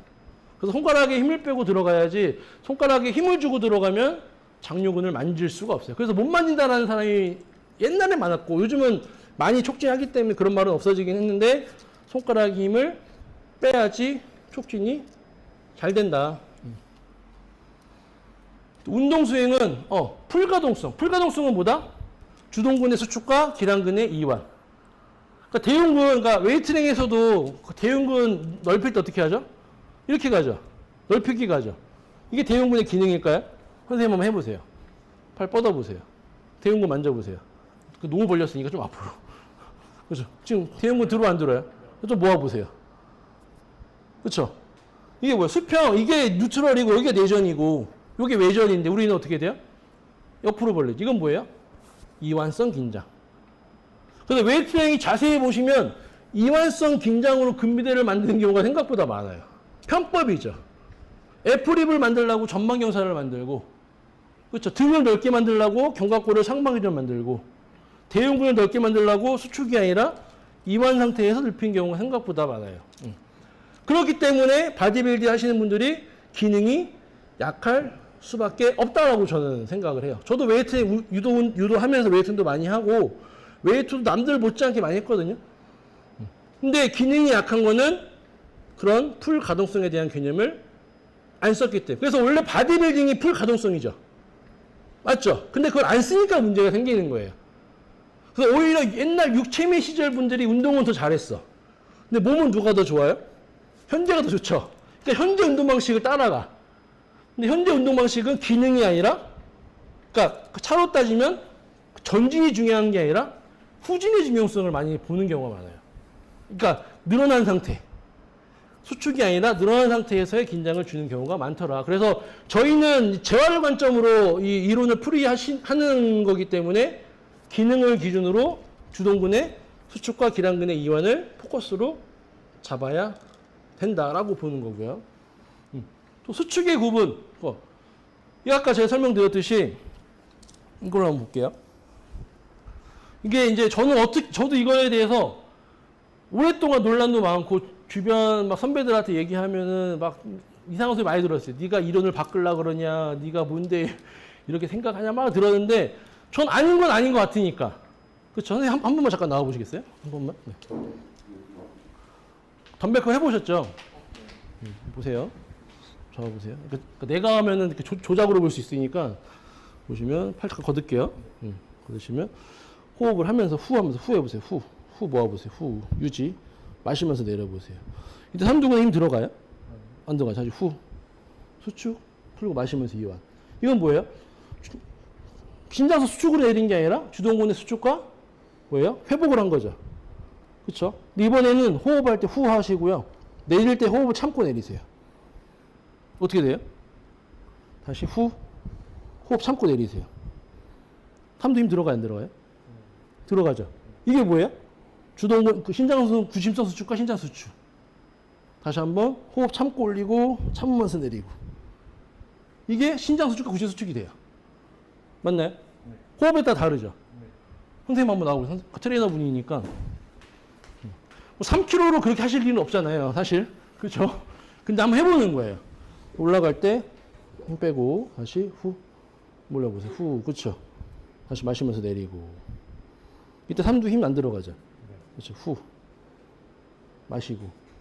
그렇죠? 근데 올라갈 때도 호흡 참고 내려갈 때도 참아보세요. 뭐 어떻게 돼요? 삼두 힘 들어가죠. 올라갈 때도 힘주고 내려갈 때도 힘주면 3도 힘들어 가죠. 맞나요? 네. 뭐가 달라요? 호흡에 따라서 지금 쓰는 패턴이 달라지죠. 그리고 아까처럼 이 수축 이반 이 패턴으로 하잖아요. 하고 나면 팔이 무거워요. 같은 3kg로 해도. 근데 후 마시고 후 이건 뭐예요? 주동근의 수축과 기랑근의 이완의 패턴을 움직임 패턴을 잘 만든 거고 이거는 뭐다? 오히려 과긴장성을 유발하는 거고. 그러니까 바디빌딩 관점으로 보면 뭐예요? 이게 더 좋은 거죠. 왜 하고 나면 펌핑이 팍 되니까. 그래서 유튜버들 보면 이렇게 운동하는 사람 많아요. 올라갈 때도 힘, 내려갈 때도 힘, 올라갈 때도 힘, 내려갈 때도 힘. 맞긴 맞아요. 바디빌딩 관점으로 이렇게 하면 펌핑이 돼. 근데 움직이면 굉장히 몸이 둔해져요. 근데 수축과 이완을 제대로 쓰면 하고 나면 팔이 더 가벼워져요. 그래서 우리가 재활은 뭐예요? 펌핑이 기준이 아니라 기능의 패턴, 회복이기 때문에 수축과 이완을 통한 움직임 회복을 해야 돼요. 그 패턴이 좀 다르다. 제가 해서 보여드렸더니 일부러 힘준 거 아니냐라는 말들이 누가 해가지고 일부러 선생님들한테 시범을 보이게 한 거예요. 그래서 그 패턴, 어떻게 보면 신장 수축과 이완이 좀 비슷하다고 느낄 수 있지만 그 패턴에 따라 좀 다른 패턴이기 때문에 저희는 오히려 뭐다? 신장 수축이 보상 패턴이다. 저는 그렇게 생각해요. 보상 패턴으로 쓸 수 있다. 왜? 근막이 없었을 때는 이 힘을 설명을 해야 돼요. 힘은 들어가는데 펴지잖아요. 그러니까 뭐예요? 올라갈 때도 힘, 펴지잖아요. 신장 수축이란 말이 잘 뜯어보면 말이 안 되는 말이에요. 늘어나면 어떻게 수축이 돼요? 아까 수축이 뭐라 그랬어요? 액틴 마요시 모아지는 거잖아요. 모아지는 것 자체가 이미 짧아진 거잖아요.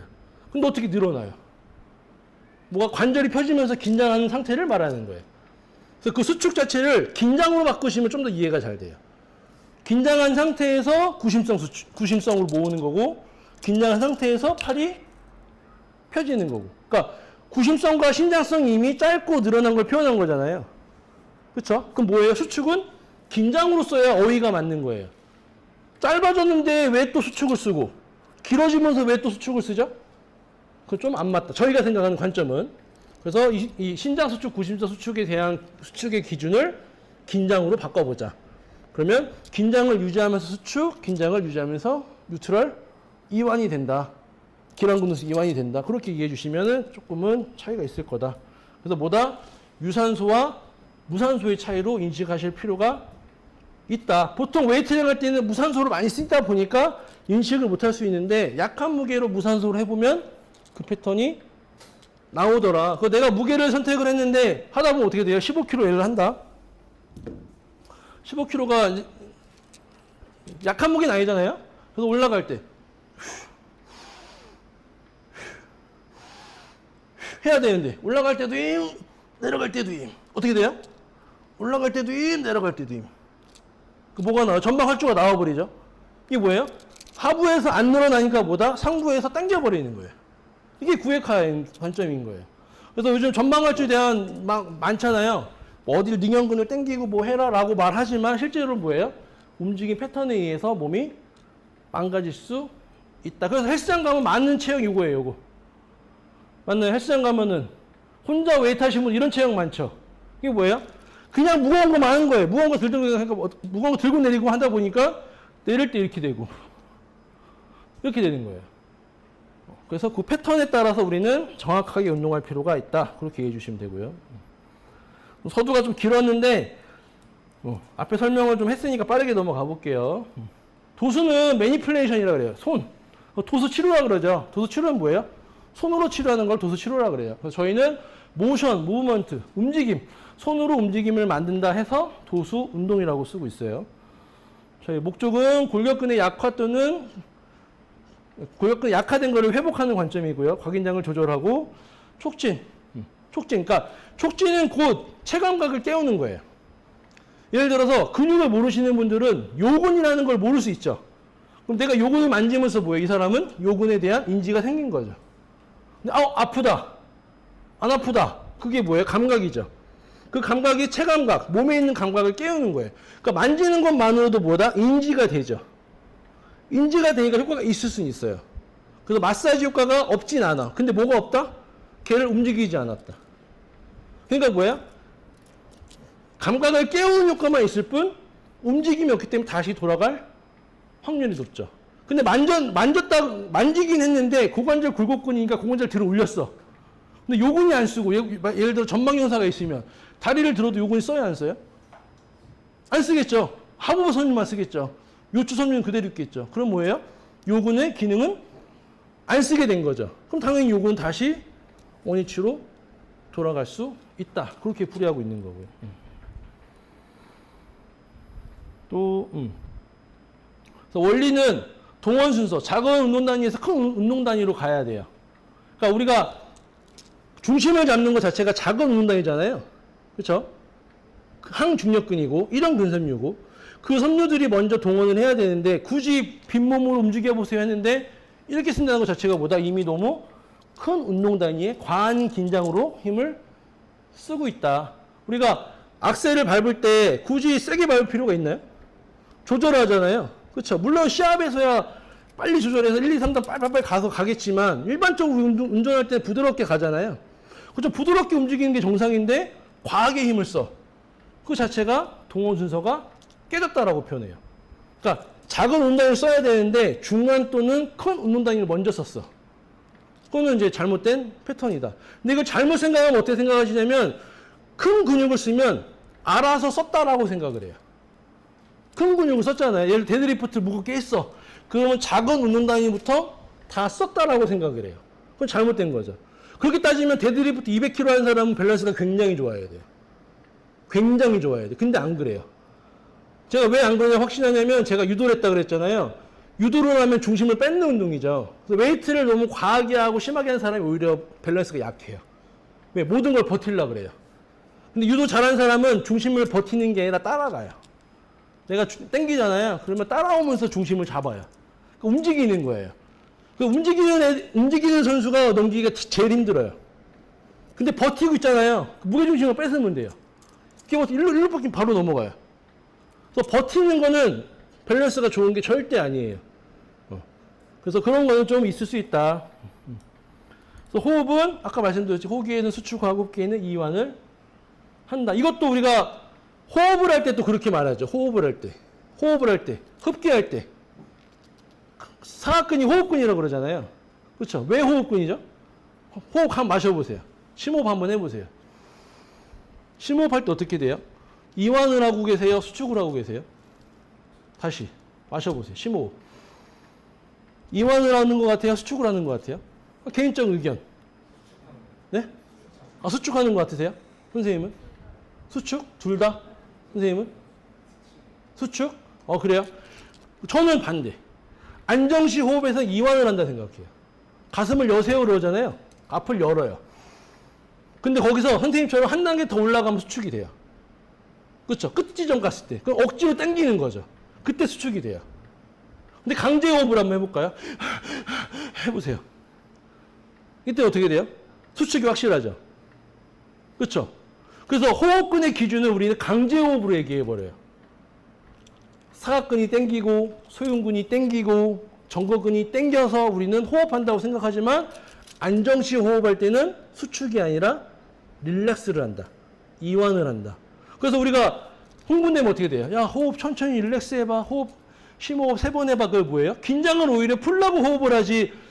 호흡을 했는데 더 긴장되면 그렇게 말할 이유가 없잖아요. 그래서 우리는 호흡의 패턴을 안정시 호흡과 강제 호흡 패턴으로 이런 근섬유를 활성화시킬 때는 릴렉스 호흡이 돼야 돼요. 그 릴렉스 호흡의 기준은 호흡이 떨어져야 돼요. 예를 들어 마시다가 이건 뭐예요? 가볍게 마시다가 호흡이 올라가 버렸잖아요. 그럼 이런 근섬유로 쓰다가 이런 근섬유로 수축을 해버리는 거예요. 근데 호흡을 계속 마시면서 올라가면 안정시 호흡으로 쓰고 있는 심호흡을 하는 거고. 그래서 호흡의 패턴 굉장히 중요하게 저희는 생각하고 있어요. 움직임에서도 그렇고. 이두근 쓸 때도 후 여기서 끊어야 돼. 근데 후 하는 건 뭐예요? 이런 근섬유를 써버렸어. 그럼 동원순서 개념이 깨졌죠. 어떻게? 후 뺐다가 후 뺐다가 후 뺐다가 후 마시고 후 마시고 후 마시고. 근데 마셨는데 삼두에 힘을 줘버려. 그럼 바른 패턴이 안 바른 패턴이에요? 안 바른 패턴으로 보는 거. 원래는 맞잖아요. 그렇죠? 후 했다가 내렸을 때 삼두가 힘주는 건 정상이잖아요. 뭐로 따지면? 구심성 수축과 원심성 수축으로 따지면. 근데 그게 잘못됐다는 거예요. 왜? 나는 얘를 수축하고 얘를 이완시켜야 되는데 얘가 이완이 안 되니까 어떻게? 3도로 보상으로 땡긴 거라면 이건 오히려 잘못된 패턴이 될 수도 있다라고 저희가 보고 있어요. 그래서 저희가 맞든 안 맞든 중요한 게 아니에요. 그냥 저희는 그렇게 생각하고 그렇게 임상을 적용하고 있다. 그게 잘 아닌 것 같은데 그럼 아니라고 생각하셔도 됩니다. 그건 전혀 생각이 없어요. 전혀 관련이 없기 때문에. 그 운동 학습의 단계를 보면요. 패시브와 패시브 액티브와 액티브 패시브가 있죠. 이거 좀 바뀌었는데 패시브는 뭐죠? 아까 말씀드렸지만 카이로프락틱, 마사지. 그러니까 내가 이 사람은 가만히 있고 내가 해주는 행위를 다 패시브가 돼요. 근데 자고 있지 않은 이상은 패시브 액티브가 들어가긴 해요. 왜? 느끼니까. 그 근육을 마사지하면 아파요, 시원해요. 그 자체가 뭐냐? 인지가 되는 거기 때문에 100% 패시브라고 볼 수는 없어요. 근데 잠은 100%죠.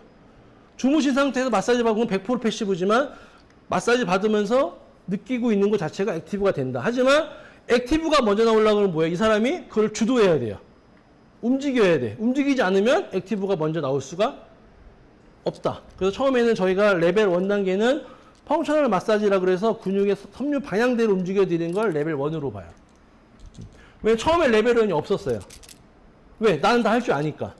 유도할 수 있으니까. 근데 알려드리는 과정에서 못 쓴대요, 사람들이. 나는 그거를 내가 터득했기 때문에 쓰게끔 만드는데 일반 교육생분들은 그걸 쓸 수가 없기 때문에 그러면 레벨 1을 만들어야겠다. 자극을 줘야겠다 해서 만든 거예요. 그래서 첫 번째 자극을 주는 것 자체가 펑셔널 마사지. 근육의 기능 방향에 맞게 움직임을 유도하는 게 레벨 1단계가 되고 그게 패시브적인 방법이 돼요. 패시브 액티브까지 되겠죠. 그 다음에 수동, 능동 수동이 호흡을 이용해서 예를 들어 기립근이다 그러면 그냥 문질러만 주는 건 뭐야? 패시브가 돼. 근데 촉진을 잡아놓고 후 마시고 후 이 근육의 움직임 방향에 맞게끔 모아주고 늘리고를 패턴을 잡아줘요. 그러다 내가 밀어주는 게 조금 약해지면서 이 사람 보고 스스로 가라 그래. 후.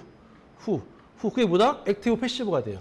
그 다음에 그게 되면 일어나서 가동성을 좀 많이 써서 로테이션을 만들어줘. 그러니까 반대로 생각하면 로테이션을 하면 기립근이 써야 되죠. 못 쓰니까 제 회복이 필요한 거죠. 맞나요? 그러니까 일반적으로 어떻게 생각하냐면 회전했을 때 기립근이 안 써져. 약하네요. 강화시켜야 돼요. 그래서 공을 들고 돌리죠. 그게 아니라 저희는 강화가 아니라 얘가 못 쓰는 거야. 수축을 못 하는 거야. 그럼 어떻게 수축이 되게끔 끊어서 가거나 아니면 레벨 1, 2를 써서 이 근육을 쓰게끔 만들어. 쓴 다음에 이제 가동성을 크게 해서 로테이션을 만들어주는 단계가 레벨 1, 2가 되는 거고. 근데 3는 뭐냐면요. 레벨 3는 뭐냐면 기립근의 문제가 기립근만의 문제가 아닐 수도 있죠.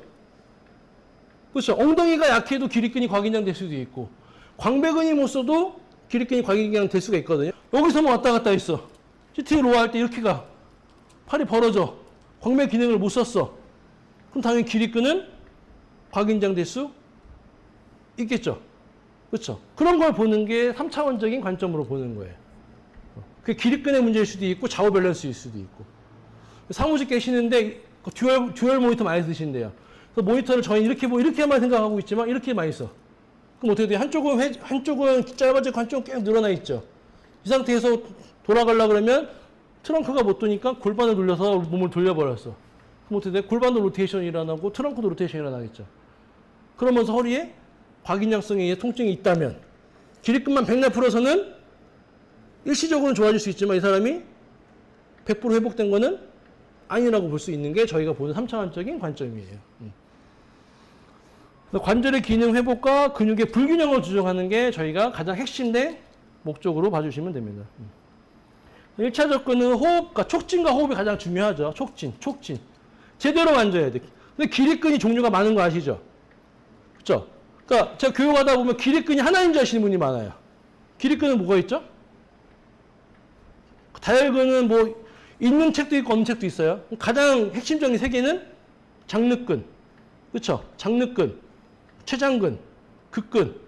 이 세 개를 또 나누죠. 그렇죠? 요장늑근, 흉장늑근, 경장늑근. 최장근은 흉최장근, 경최장근, 두최장근. 극근은 경극근, 흉극근. 총 8개. 다 섬유 방향이 다 달라요. 그렇죠? 근데 기립근 퉁쳐버려. 마사지 했으니까 끝. 왜? 보세요. 흉극근 같은 경우는요. 횡돌기에서 갈비뼈부터 일자로 올라가요. 일자로. 근데 요장느끈은 요추에서 시작해서 립으로 올라가요. 하각까지 가요. 방향성이 완전 다르잖아요. 그렇죠? 근데 척추 가운데만 마사지 했다고 요장느끈이 마사지가 된 거라고 보는 건 문제가 있다는 거죠. 그래서 기립근도 구분을 해야 된다. 그 관점을 보고 있고. 그래서 1차적으로 안 됐을 때 3차원적인 패턴. 그러니까 기립근이 문제가 된 패턴이 되게 많아요. 기립근이 어디까지 가냐면 청골까지 오죠. 힘줄로. 그렇죠? 그럼 청골에 붙어 있는 게 뭐죠? 대둔근, 이상근. 이상근의 불균형에 의해서 한쪽 다리만 꽈어. 그럼 청골이 어떻게 되겠어요? 돌아갔겠죠. 청골이 돌아가면서 기립근이 긴장됐다면 이 사람은 청골의 불균형에 의해서 허리가 아플 수 있는 거예요. 근데 내가 아까 말씀드렸지만 기립근이 뭐라고요? 두체작용까지 간다. 머리까지. 목하고 머리까지. 이 사람이 머리가 아픈 원인이 청골이 틀어져서도 그럴 수도 있다. 왜? 근육의 연결성에 의해서. 카이로프락터들은 많이 치잖아요. 청골을. 그게 왜냐? 청골이 맞아지면 1, 2번이 맞아진다라고 해요. 그래서 청골하고 골반을 많이 쳐요. 카이로프락틱 어저스트를 많이 해요. 그게 신밀성은 있는데 그게 왜 그냥 뼈하고 뼈 보면 전혀 연관성이 없어 보이지만 근육의 연결성에 의해서는 좌우 기립근은 청골까지 오고 청골의 불균형은 좌우 밸런스를 무너뜨리고 그러면 한쪽이 짧아지고 한쪽으로 늘어나는 불균형에 의해서 목이 아프다면 청골의 불균형은 목의 통증까지도 연관성이 있다. 그렇게 볼 수도 있는 거고. 또 기립근은 기능학적인 관점에서 로테이션 근육이죠. 로테이션 할 때 복부를 써야 안 써요? 쓰죠. 로테이션일 때. 그럼 배가 나온 사람이야. 그럼 수축이 아니라 이완성이죠. 근데 배가 나온 사람이 골프를 쳤네? 그렇죠? 그럼 골프할 때 배를 로테이션을 못 써줬어. 그럼 어떻게 돼요? 허리에 곽인장이 나올 수가 있네. 그럼 이 사람의 곽인장 원인은 뭐예요? 복부가 못 써서 곽인장 될 수 있겠죠. 그 제가 아까 서두에 말한 것처럼 허리가 아픈데 복부 운동을 못하게 하는 거는 말이 안 되는 거예요. 말이 안 되는 거예요. 어떻게가 중요하지. 하우가 중요한 거지. 어떻게 하냐가 중요한 거지. 바바리맨 잡겠다고 바바리 코트를 못 입게 하면 안 된다. 그래서 재활의 관점. 단순히 근력 강화나 마사지 개념이 아니라 그렇죠. 호흡을 이용한 근섬유 움직임을 하는 것이 저희가 초점을 맞추는 것 중에 하나다라고 보고 있고요. 도수 치료와 운동은요. 아까부터 손으로 치료하는 거고 움직임을 유도하는 거고. 이거는 패시브고 액티브고. 그래서 저도 이제 물리치료를 했기 때문에 모든 테크닉은 패시브잖아. 나는 운동치료에 대한 관점을 봤는데 왜 운동치료학적인 관점을 근거 있게 해서 얘기를 안 하지? 라는 관점에서 도수 운동, 움직임을 만들어야겠다라는 관점을 본 거예요. 근데 요즘에 세계적인 추세는 움직임이라고 말을 많이 해요. 무브먼트라고. 근데 그 무브먼트 종류가 많은 거죠. 뭐 애니멀이라든지 그러니까 빈몸으로 부드럽게 움직이는 것도 있지만 그거는 정상적인 사람들의 관점인 거고, 그렇죠? 다리를 못 걷고 팔을 못 올리고 그런 사람들을 캐틀벨 잡고 이렇게 한다 그래서 좋아진다는 관점은 좋아질 수도 있어요. 부정하는 건 아니에요. 근데 더 심한 환자들한테 적용하기는 부담스럽다는 거죠. 노인들이나. 마사지로 어느 연령대까지 할 수 있을 것 같아요. 마사지를. 골다공증 있는 사람한테 마사지 함부로 할 수 있을까요? 할머니, 할아버지한테 할 수 있을까요? 그럼 우리 고령화 시대에 할머니한테 마사지를 함부로 할 수가 없죠. 아니면 아이들. 제 아들이 6살이거든요. 제 아들이 간혹가다 어디 아프다 그러면 저는 해줘요. 근데 마사지가 아니니까. 근데 그런 아이들이 아프다 그래서 마사지를 하려고 한다는 것 자체도 안 맞는 거죠. 그래서 그런 패턴을 만들어서 해주는 게 도수 운동의 장점이다. 라고. 제 회원들은 지금 고령대가 되게 많아요. 8, 90대가 되게 많아요. 거의 7, 80대가 주고 90대는 몇 분 안 계시고. 고령인 분들한테도 적용할 수 있는 테크닉이다. 그 정도까지 이해해 주시면 되고. 운동학습이 없다는 게 가장 큰 핵심이다. 운동학습이 무조건 있어줘야 된다. 이렇게 넘어갈게요. 동원 순서는 1형 근섬유부터 2형 이렇게 쓰는 게 맞는데 이것도 1형과 2형의 단점은 뭐냐면요. 육상 경기를 1형과 2형으로 구분할 수 있을까요? 그럼 어디까지 1형이고 어디까지 2형이에요? 200m는 2형이에요? 400m는 구분할 수가 없죠. 그러니까 옛날 이론인 거예요. 옛날 이론. 어떻게 육상 경기를 1형과 2형 두 개를 해요? 그럼 마라톤도 1형이고 걷는 것도 1형이면 구분이 뭐예요? 걸으면 마라톤이 아니잖아. 그렇죠. 그게 동원 순서. 동원 순서는 끝이 없죠. 작은부터 큰 범위가 너무 많죠. 그러니까 1부터 100, 1부터 1000까지 갈 수 있죠. 그걸 다 설명할 수 있는 게 동원 순서의 개념이라고 보시면 돼요. 그러니까 뭐다 무산소성은 100m가 확실하지만 유산소성으로 움직이는 거는 다 뭐예요? 이런 근섬유로 표현할 수 있긴 하죠. 그래서 이런 타입이죠, 타입. 이런 근섬유의 타입, 그러니까 원 타입이라고 그러잖아요. 그런 타입의 운동을 이런 근섬유라고 표현한 거지, 이런 근섬유는 전체적인 관점인 거지 부분적인 관점이 될 수가 없다. 그래서 호흡을 하면서 하는 거는 유산소성 운동, 호흡이 아예 없는 거는 무산소성 운동. 그래서 100m 달리기를 선수 기준이에요. 선수 기준으로 무산소죠. 저희가 뛰어서는 무산소가 안 돼요. 뛰다가 호흡하죠. 그건 유무산소가 되는 거예요. 무산소로 뛰다가 호흡을 하면서 뭐 유무산소가 되는 거예요. 근데 100m 선수 기준은 뭐예요? 9초 동안, 9초, 10초 동안 호흡을 안 하고 뛰니까 무산소가 되는 거죠. 그렇죠? 그래서 유무산소의 기준을 좀 구분할 필요가 있다. 그렇게 섬유를 보면 이것도 제가 아까 서두에 말씀드렸지만 체육과 출신 분들은 이런 근육으로 많이 알아요. 이형 근육으로도 많이 알고. 그렇죠? 근데 근육과 근섬유는 레벨이 다르죠. 서울시는 근육이에요. 서울시가 다 잘 살아요? 서울시에는 못 사는 사람도 있고 저는 못 살아요. 못 사는 사람도 있고 잘 사는 사람도 있고 중간 사람도 있고. 그렇죠? 근데 서울시가 다 부자야 라고 말하는 거는 말이 안 맞는 거예요. 근데 섬유는 가능하죠. 그죠? 대퇴사두근 안에 이런 근섬유도 있고 이형 근섬유도 있는 거야 라고 말하는 건 괜찮아. 근데 대퇴사두근은 이형 근육이야 라고 말하는 거는, 그럼 걸을 때는 이런 근섬유라며, 유산소성 운동이라며, 그럼 사두근 안 쓰는 게 정상 아니야 라고 물어보면 좀 완전 꼬여버린다는 거예요. 그래서 구분을 좀 명확히 하실 필요가 있다. 그래서 이런 근섬유는 항중력 기능, 우리가 중력의 대항에 서 있잖아요. 이때 만약에 항중력 기능이 2형이라 그러면 오래 서 있을 수 있다 없다? 없다. 그게 특징이 뭐예요? 협착 증상. 어쨌든 뭐예요? 가다가 좀 쉬다 가는 거잖아요. 왜 쉬다 가겠어요? 힘드니까 쉬다 가는 건 뭐예요? 이미 근육이 너무 각인장되다 보니까 뭐예요? 걷는 거 보행 자체가 무거운 거야. 근데 그걸 물론 절어서도 그럴 수도 있지만 그런 증상이 있을 때는 이 사람이 너무 각인장된 허리 근육을 갖고 있을 수도 있겠구나. 그러니까 올바른 정렬이면 서 있기 편하겠죠. 근데 좀 숙여져 있으면 요추가 플랫한 게 많거든요. 협착은. 왜 플랫해야 추간근이 어떻게 돼요? 원래 이렇게 있어야 되게 좁아질 거 아니에요. 그죠? 원래 만곡이 정상적이니까. 그렇죠? 그런 패턴에서도 나올 수 있다. 정교한 활동하는 게 이런 근성이고, 펜 잡거나 젓가락질 하거나 이런 것도. 유산소성 운동. 그렇죠? 호흡을 하면서 하는 게 이런 근섬유고요. 일정한 속도로 움직이는 거. 이게 특징이에요. 그래서 저희가 움직일 때 이런 근섬유를 회복한다라고 하는 것 자체가 뭐예요? 일정한 속도로 움직이게 만들어야 돼요. 이게 어떻게? 한 번에 올 때까지. 올 때까지 마시고. 근데 오다가 도레미파솔라시도 이건 뭐예요? 가속도가 붙는 거죠. 그렇죠? 가속도가 붙는 특징이 뭐예요? 이형 근섬유죠. 그래서 호흡의 일정함을 통한 이런 근섬유를 집중하게 만드는 게 저희가 쓰는 패턴이다. 그래서 호흡이 반드시 중요하다. 호흡이 강하게 들어가는 거는 이형 근섬유를 쓸 확률이 높다. 아까 선생님 호흡했잖아요. 릴렉스하게 호흡을 쭉 했을 때는 이완에 집중하는데 호흡이 갑자기 세지면 힘이 들어갔잖아요. 그래서 호흡을 해보세요. 끝에 흘려보세요. 흐려지죠. 힘이 빠지죠. 근데 호흡을 해보세요. 어떻게 돼요? 힘이 들어가죠. 같은 호흡인데 어떻게 돼요? 힘이 빠지고 힘이 생기고의 차이를 느낄 수 있다. 그래서 우리가 대형군 할 때 이게 정상인데 이렇게 되는 건 뭐예요?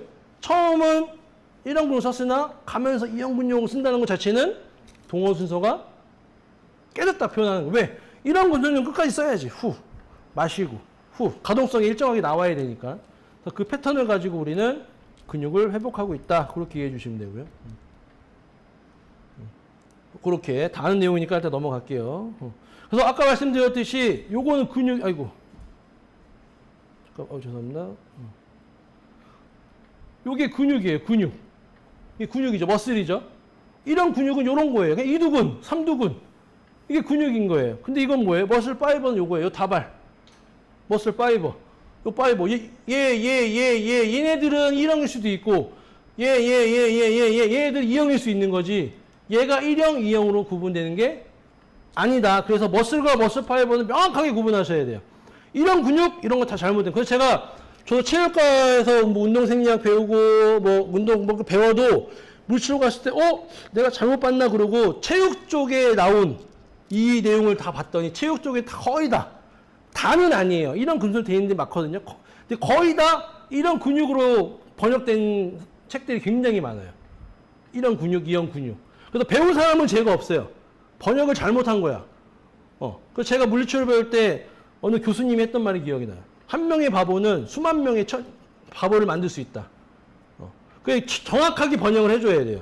머슬 파이버라, 근섬유라고. 근데 그 근육으로 번역해서는 오해의 소지가 있을 수 있다. 그렇게 저는 이해하고 있습니다.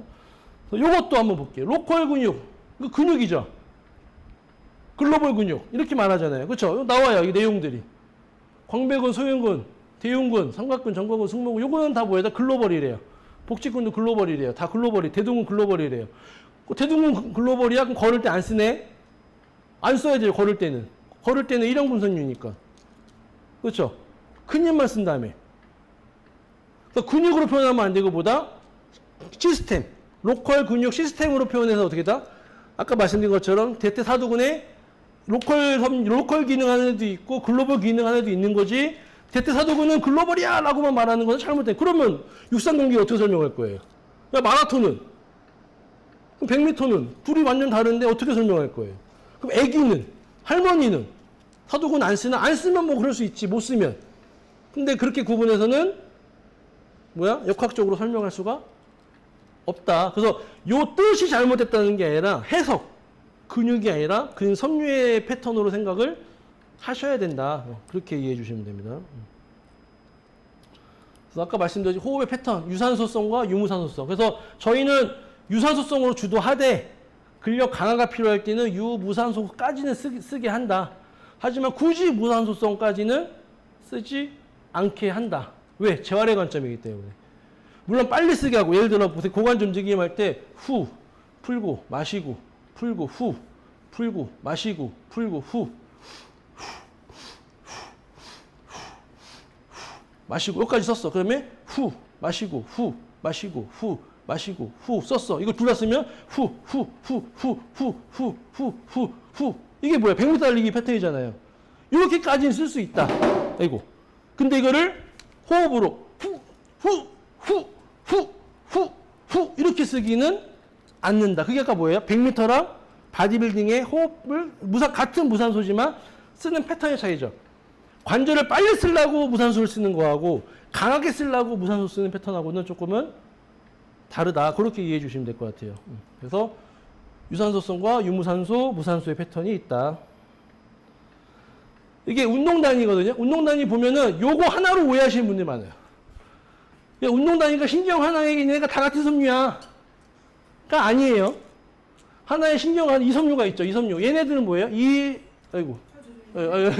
요 섬유 안에 하나, 둘, 얘네가 같은 운동단위인 거예요. 같은 운동단위. 얘하고 얘는 같은 운동단위. 얘하고 얘는 같은 운동단위. 그죠? 얘가 하나로 퉁치는 게 아니라 이 섬유에서 나눠줘야지. 이 하나, 운동신경이라고 하나의 모터 유닛이라고 해서 하나가 같은 섬유라고 보기는 쉽지 않죠. 어렵죠. 그건 말이 안 되는 거죠. 그래서 아까 말씀 동원순서의 개념처럼 그렇게 구분을 명확히 하시는 게 좋다. 모터 유닛. 이것도 똑같은 스쿼트예요. 그럼 얘는 사두근이 안 되고 얘만 사두근인가요?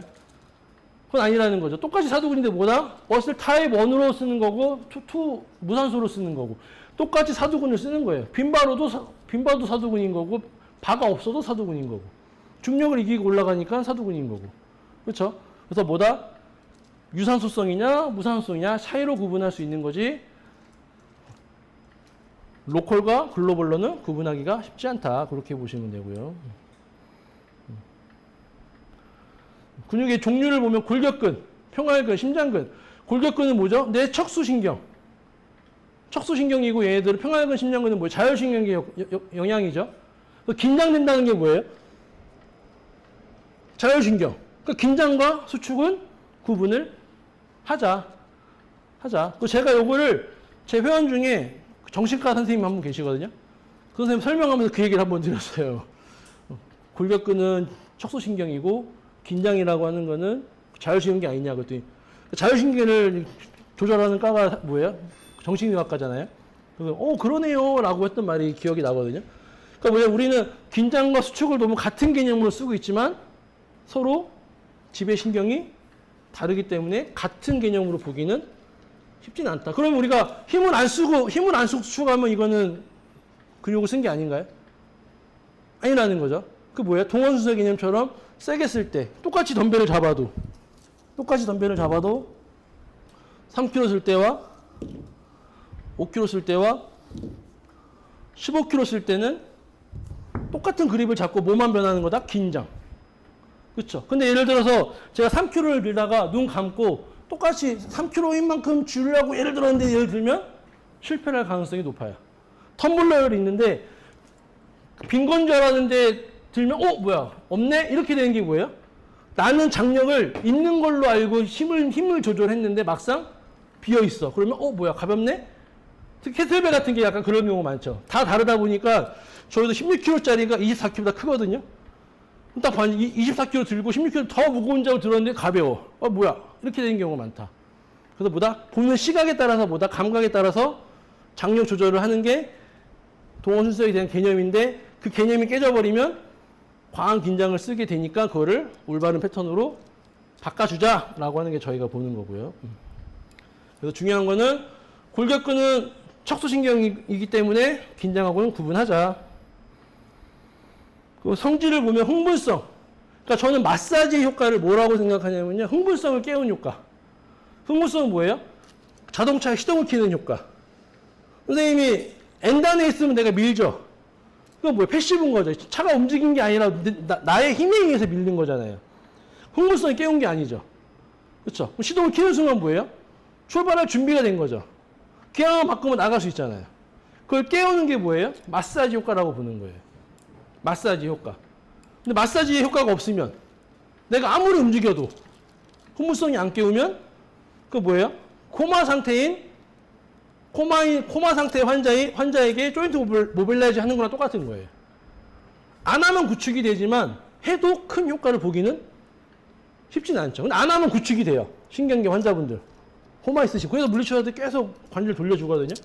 근데 그거 안 하면 어떻게 구축이 되죠. 그러니까 안 하는 것보다 하는 게 좋지만 뭐가 없다? 학습이 없다. 내가 운전을 하지 않았기 때문에 얘는 다시 중립 상태로 돌아갈 수 없다. 아니면 시동이 꺼진 상태일 수 있다. 그렇게 이해해 주시면 되고요.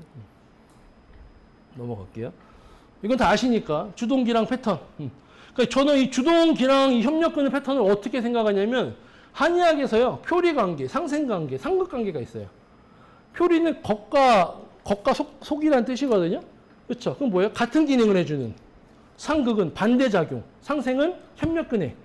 그러니까 뭐 동양의학에서도 이런 비슷한 개념이 있더라. 한의학에서는 그래서 만약에 장이 안 좋다, 그렇죠? 장이 안 좋다 그러면 폐가 안 좋은 표리관계로 보기도 하고 반대작용이 상극관계를 찾아서 치료하기도 하거든요. 전 그런 관점을 찾아본 거예요. 제가 AK라는 응용근 신경학이라는 것도 2년 공부했어요. 전문가 과정으로.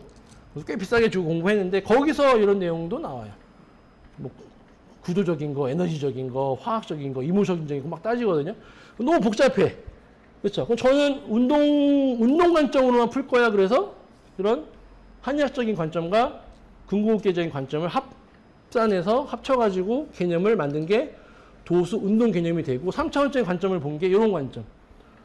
그냥 주동근, 기란근, 협력근 모르시는 분 없잖아요. 그렇죠? 이 둘의 관계. 그러니까 협력근은 주동근에도 있고 기란근에도 있겠죠. 그렇게 생각 안 하잖아요. 근데 주동근에만 기란근이 있다라고 생각하잖아요. 협력근이 있다라고 생각하잖아요. 그렇죠? 기란근에도 협력근이 있는 거죠. 그런 것처럼 표리, 상생, 상극처럼 서로 연관된 패턴, 3차원적인 패턴. 왜 우리는 뭐가 있어요? 정중성, 시상선 세 가지 있잖아요. 그렇죠? 이 세 가지의 패턴에 의해서 회선을 만들어서 움직임을 만들어내는데 왜 우리가 보는 건 1차원적으로 보지? 3차원적인 관점에서 움직임이 나오는데 왜 1차원적으로만 뭉친 거 풀려고만 하지라고 나온 게 도수운동의 관점이라고 봐주시면 될 것 같아요. 이것도 좀 중요한데 저 아까 수축을 뭐라고 좀 풀이하라 그랬죠? 긴장으로 바꿔보자. 수축을요, 보세요. 등장성 수축. 근 길이가 변하는 수축. 그렇죠? 짧아지는 수축, 늘어나는 수축. 근데 수축 자체가 모아지는 건데 늘어나는 수축이라는 게 말이 돼? 오르막인데 내리막이야. 근데 제주도엔 있대요. 도깨비 도로가 실제 오르막 같이 보이는 내리막인 도로가 있대요. 그런 것처럼 그럴 수도 있지만 실제 오르막인데 내리막이라는 말이 성립이 안 되잖아요. 신장성 늘어나는데 수축은 모아진 거잖아요. 이상하지 않나? 의심해 볼 필요가 있다는 거죠. 의심해 볼 필요가. 왜? 옛날에는 근막의 관점이 없었기 때문에 그렇게 쓸 수밖에 없었다라고 저는 생각을 해요. 수축을 긴장으로 쓰자라고 썼다고 생각을 해요. 그래서 긴장이 수축을 긴장으로 바꿔보자라고 생각했던 거고, 등척성도 근 길이의 변화가 없는 수축이 말이 돼요? 근 길이의 변화가 없는 수축. 수축 자체가 뭐라고? 이미 변화가 움직여서 변화가 생긴 거. 액틴 마요신이 모아졌는데 근 길이가 변화가 없대. 오르막인데 오르막이 아니야라는 거하고 똑같은 말이죠. 그렇죠? 그래서 뭐다? 등척 수축은 뭐다? 유지하고 있는 상태. 우리가 역도할 때 어떻게 해요? 들었다고 성공이라고 안 하죠. 든 다음에 어떻게 돼요? 버텨야 되죠. 버틸 수 있는 운동을 저는 등척성 운동이라고 봐요. 예를 들어 내가 물건나무 섰는데 물건나무 섰다가 내려왔어. 그럼 실패죠. 버텼어. 그럼 성공이죠. 예를 들어 벤치프레스를 했는데 늘린 상태 유지할 수 있고 모은 상태 유지할 수 있어. 그럼 성공. 덤벨 레터럴 레이즈 했는데 올라갔는데 못 버텨. 그럼 나는 이거는 무거운 거라고 봐요. 나한테. 내가 버틸 수 있는 만큼. 그래서 운동 중에는 등장성 운동도 중요하고 등척성 운동도 중요해요. 그래서 내가 버틸 수 있고 근 길이가 변하면서 모아지고 늘어나는 거를 조절할 수 있는 거를 컨트롤하는 게 중요하다. 등속성은 일정한 속도로 움직이는 거. 이거 책에 어떻게 나오죠? 책에. 기계한테만 할 수 있다고 나와. 기계한테. 그럼 뭐하러 책에 나와요? 그 기계 사용법에 나와야지. 인간에 나올 수가 없잖아요. 그러니까 이 뜻은 뭐예요? 일정한 속도로 움직일 수 있는. 예를 들어서 팔을 올릴 때 하나, 둘, 셋, 넷, 다섯, 넷, 셋, 둘, 하나. 이게 등속성이잖아요.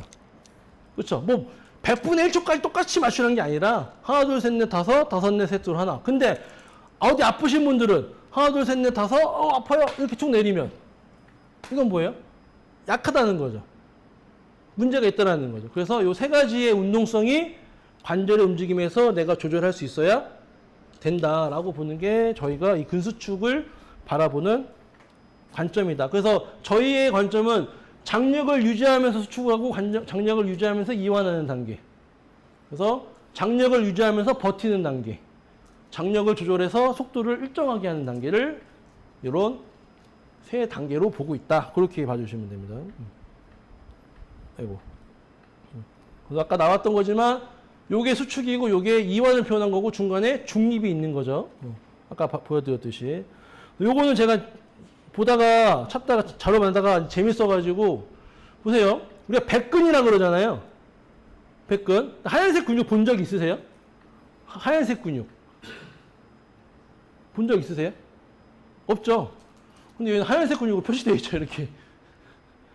이상하지 않아요? 하얀색 근육 본 적이 없는데 나는 힘줄 말고는 근막 말고는 뭐 돼지에서는 뭐 항정살이나 뭐 이런 건 간혹 그건 부속이잖아요. 내장기관이잖아. 그렇죠? 근육에서는 없죠. 근데 왜 백근 속근이 나뉘냐면 여기 나오는데 얘가 시바라는 책이거든요. 여기 아니라 시바라는 여기 아니에요. 시바라는 해부학 책에서 어떻게 나오냐면 ATP 염색체로 봤을 때는요. 요건 빨간색이 나오고 얘는 흰색이 나와요. SDH. 완전 반대죠. 얘는 느린, 얘는 빠른이죠. 우리가 흔히 말하는 백근은 요걸 말하는 거죠. 백근, 적근, 느린. 근데 ATP를 염색했을 때는 빠른이 백근, 적근으로 나오고 느린이 백근으로 나온다. 그게 뭐예요? 염색체의 차이인 거다. 염색체. 그러니까 근육을 현미경으로 보기 위해서 뭔가를 투약을 해서 현미경을 봐야 되는데 그걸 염색했을 때의 차이가 백근 섬유가 적근으로 나누는 거지. 어떤 해부학 강사는 이렇게 말해요. 생선 봐라. 다 하얀색 아니냐. 얼마나 힘이 좋냐. 그럼 걔는 지구력이 약해야지. 무슨 소리 하는 거. 말도 안 되는 소리. 저 그런 거 참 말도 안 되는 소리 하고 있는 거 너무 황당해가지고. 그렇죠. 백근이면 힘이 없어. 걔 지구력 맨날 움직이고 애들인데 무슨 말도 안 되는 소리 하고 있어. 저는 그렇게 생각해요. 백근이라고는 없다. 하얀색 근육은 없다. 그 하얀색 근육 안에 이제 염색체를 통해서 백근이냐 적근이냐를 구분할 수 있는 기준이 되는 거지.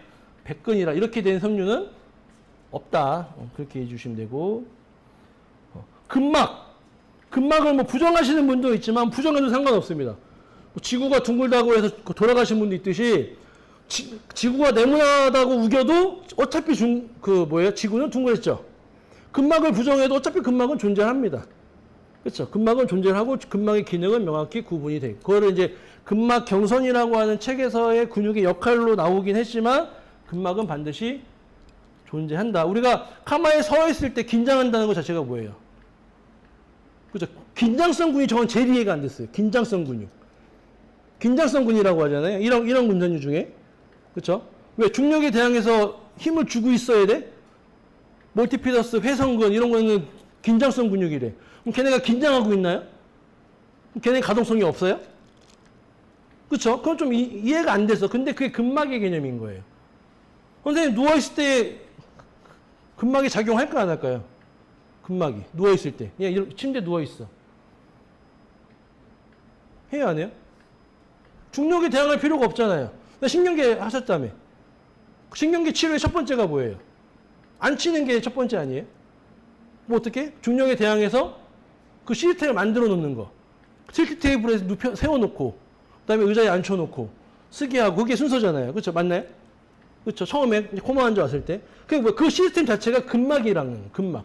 근육의 힘으로 만드는 게 아니라 근막의 시스템에 의한 장력을 중력에 대항해서 유지하는 것 자체가 근막 시스템이다라고 보는 거고, 이 근막 시스템하고 근육의 그 움직임하고 구분하는 게 또 있죠.